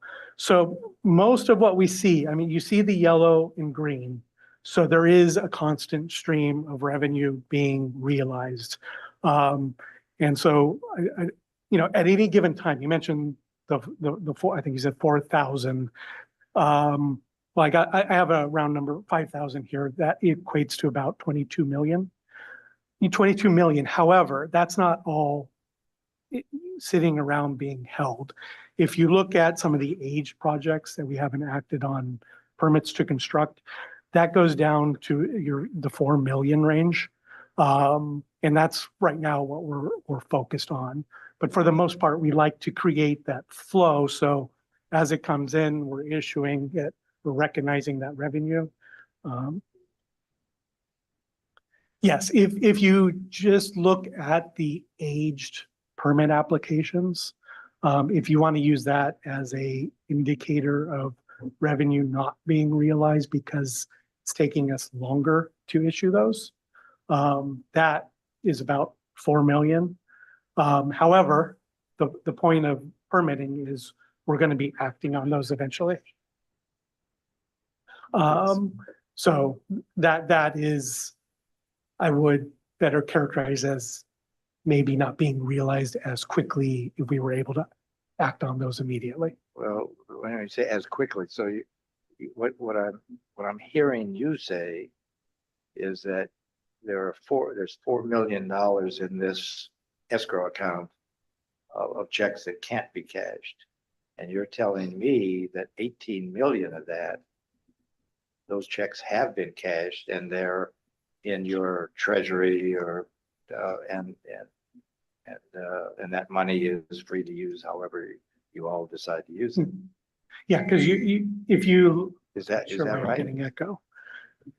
So I'm trying to characterize it as aged applications that we haven't acted on But I'm for the looking at majority numbers of checks or Yeah. the value of those checks, however many of the Yeah. 4,000 or 5,000, whatever Yes. number we're talking about.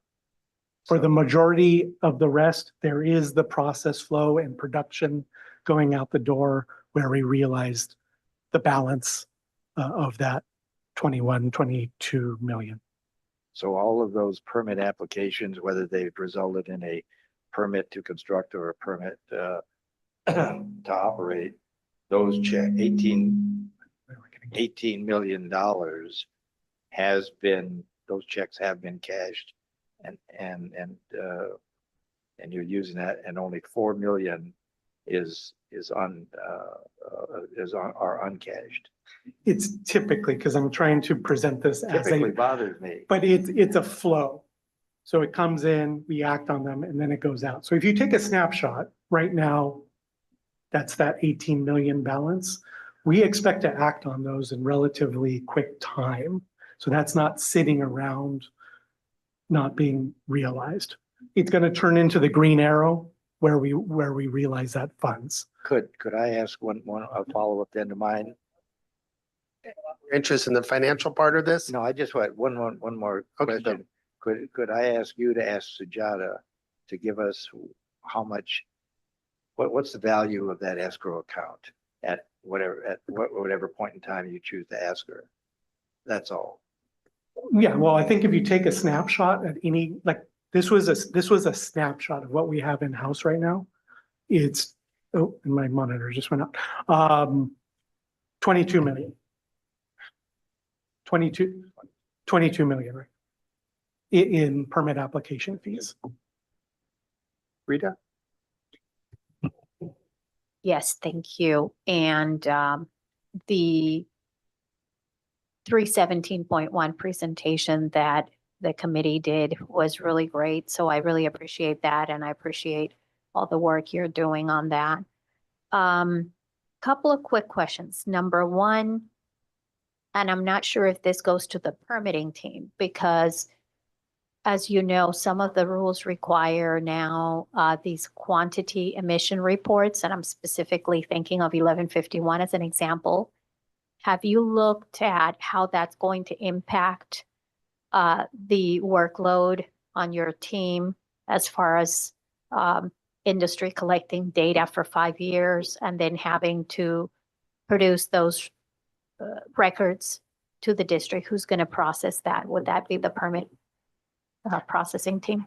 No, and I believe you're talking about Rule 1151. Those will be going to the planning team, and those are being prepared by the manufacturers.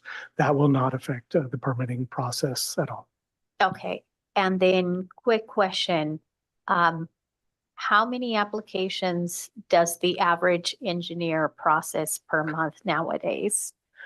And I know there's a range, but let's just take because I don't want to do the public utilities permits or the landfill permits or refinery permits, but what about like the average coatings team? So I'll obviously give you a range because we have different permitting teams and not all our engineers are permitting engineers. I'll give you a rough estimate of 60 to 80 per year.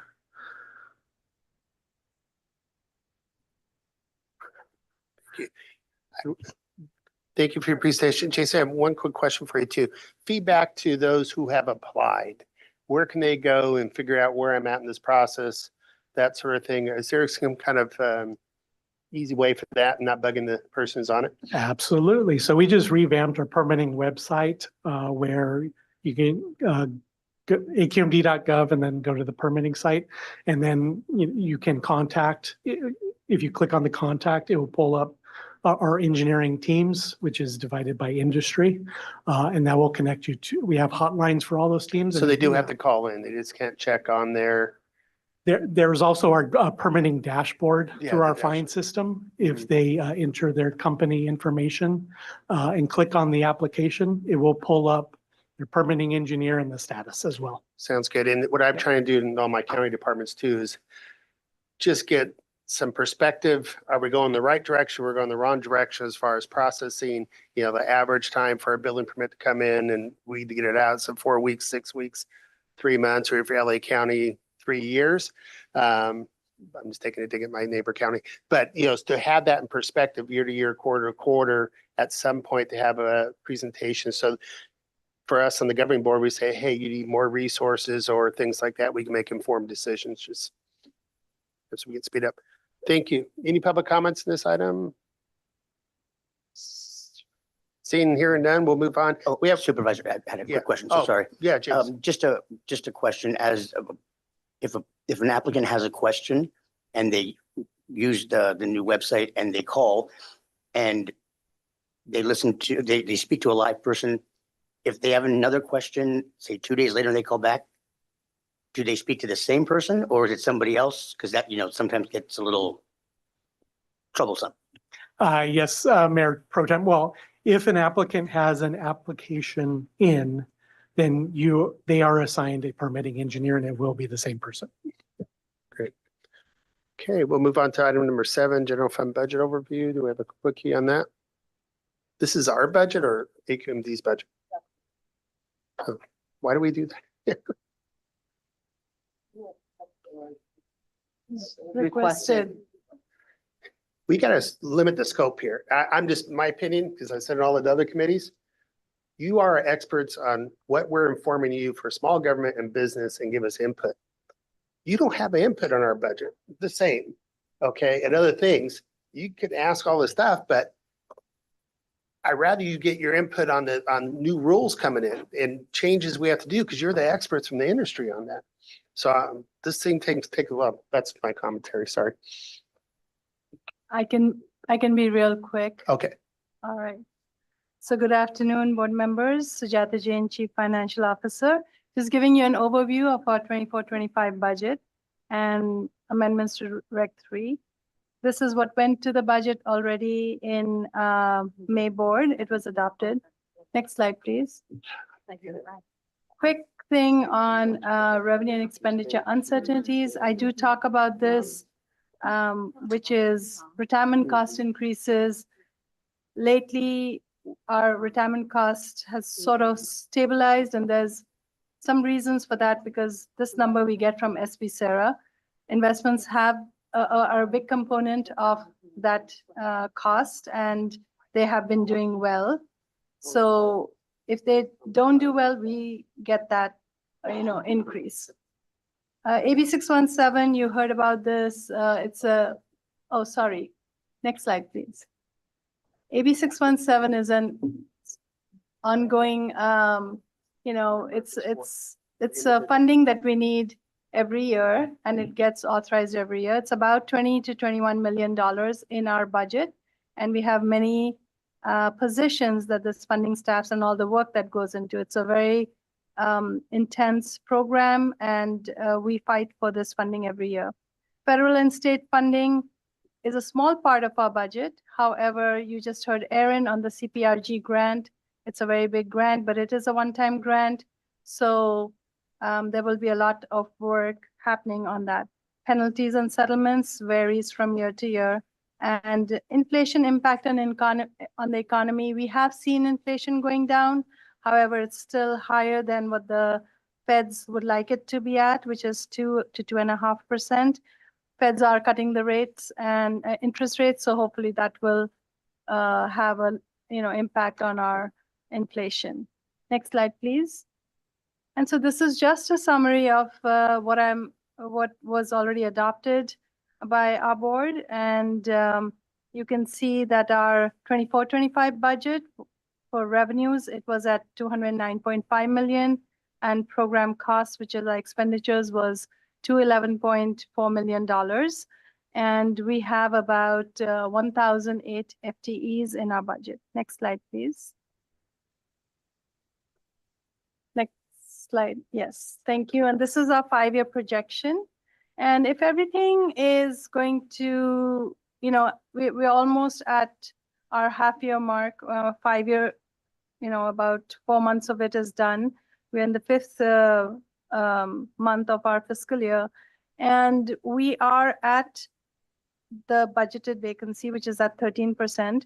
Salaries and expenses is our biggest component of our budget. And so if we hold everything this way and nothing uncertain happens by way of revenue or expenditures, you will see that we will probably continue to have this as our 5-year projection. And next slide, please. And this is just to highlight what the board adopted. Also, fees were increased by CPI by 3.5%, plus an additional of 2%, which was approved in fiscal year 23-24 and was phased in. And so this is the second year of phase in. So fees increased by 2% above CPI, plus the board also authorized a 3% fee increase, which was also phased in over 2 years. So it is 1.5 in 24-25, and the next 1.5 will be in 25-26. So the total fees that increased in fiscal year 24-25 was 7%. And with that, I'll be happy to take any questions. Thank you for your presentation. Any questions? James? Oh, your card's up. You're confusing me. Any public comment on this? Nope. The chair skipped around. I don't know what's left. What's left? Okay, so other business. Okay, thank you. Any other business anyone wants to bring up? Any public comments on items not on the agenda? Great. Thank you guys for coming today. Can I make one quick announcement? Yes. That with the retirement of Derek Alatorre, I wanted to announce that Lisa Tanaka is the new Deputy Executive Officer for Legislative Public Affairs and Media.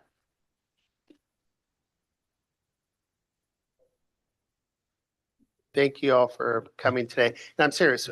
I want to hear your input on our rules coming up and things we affect. The budget, we're not going to do much about it in this committee.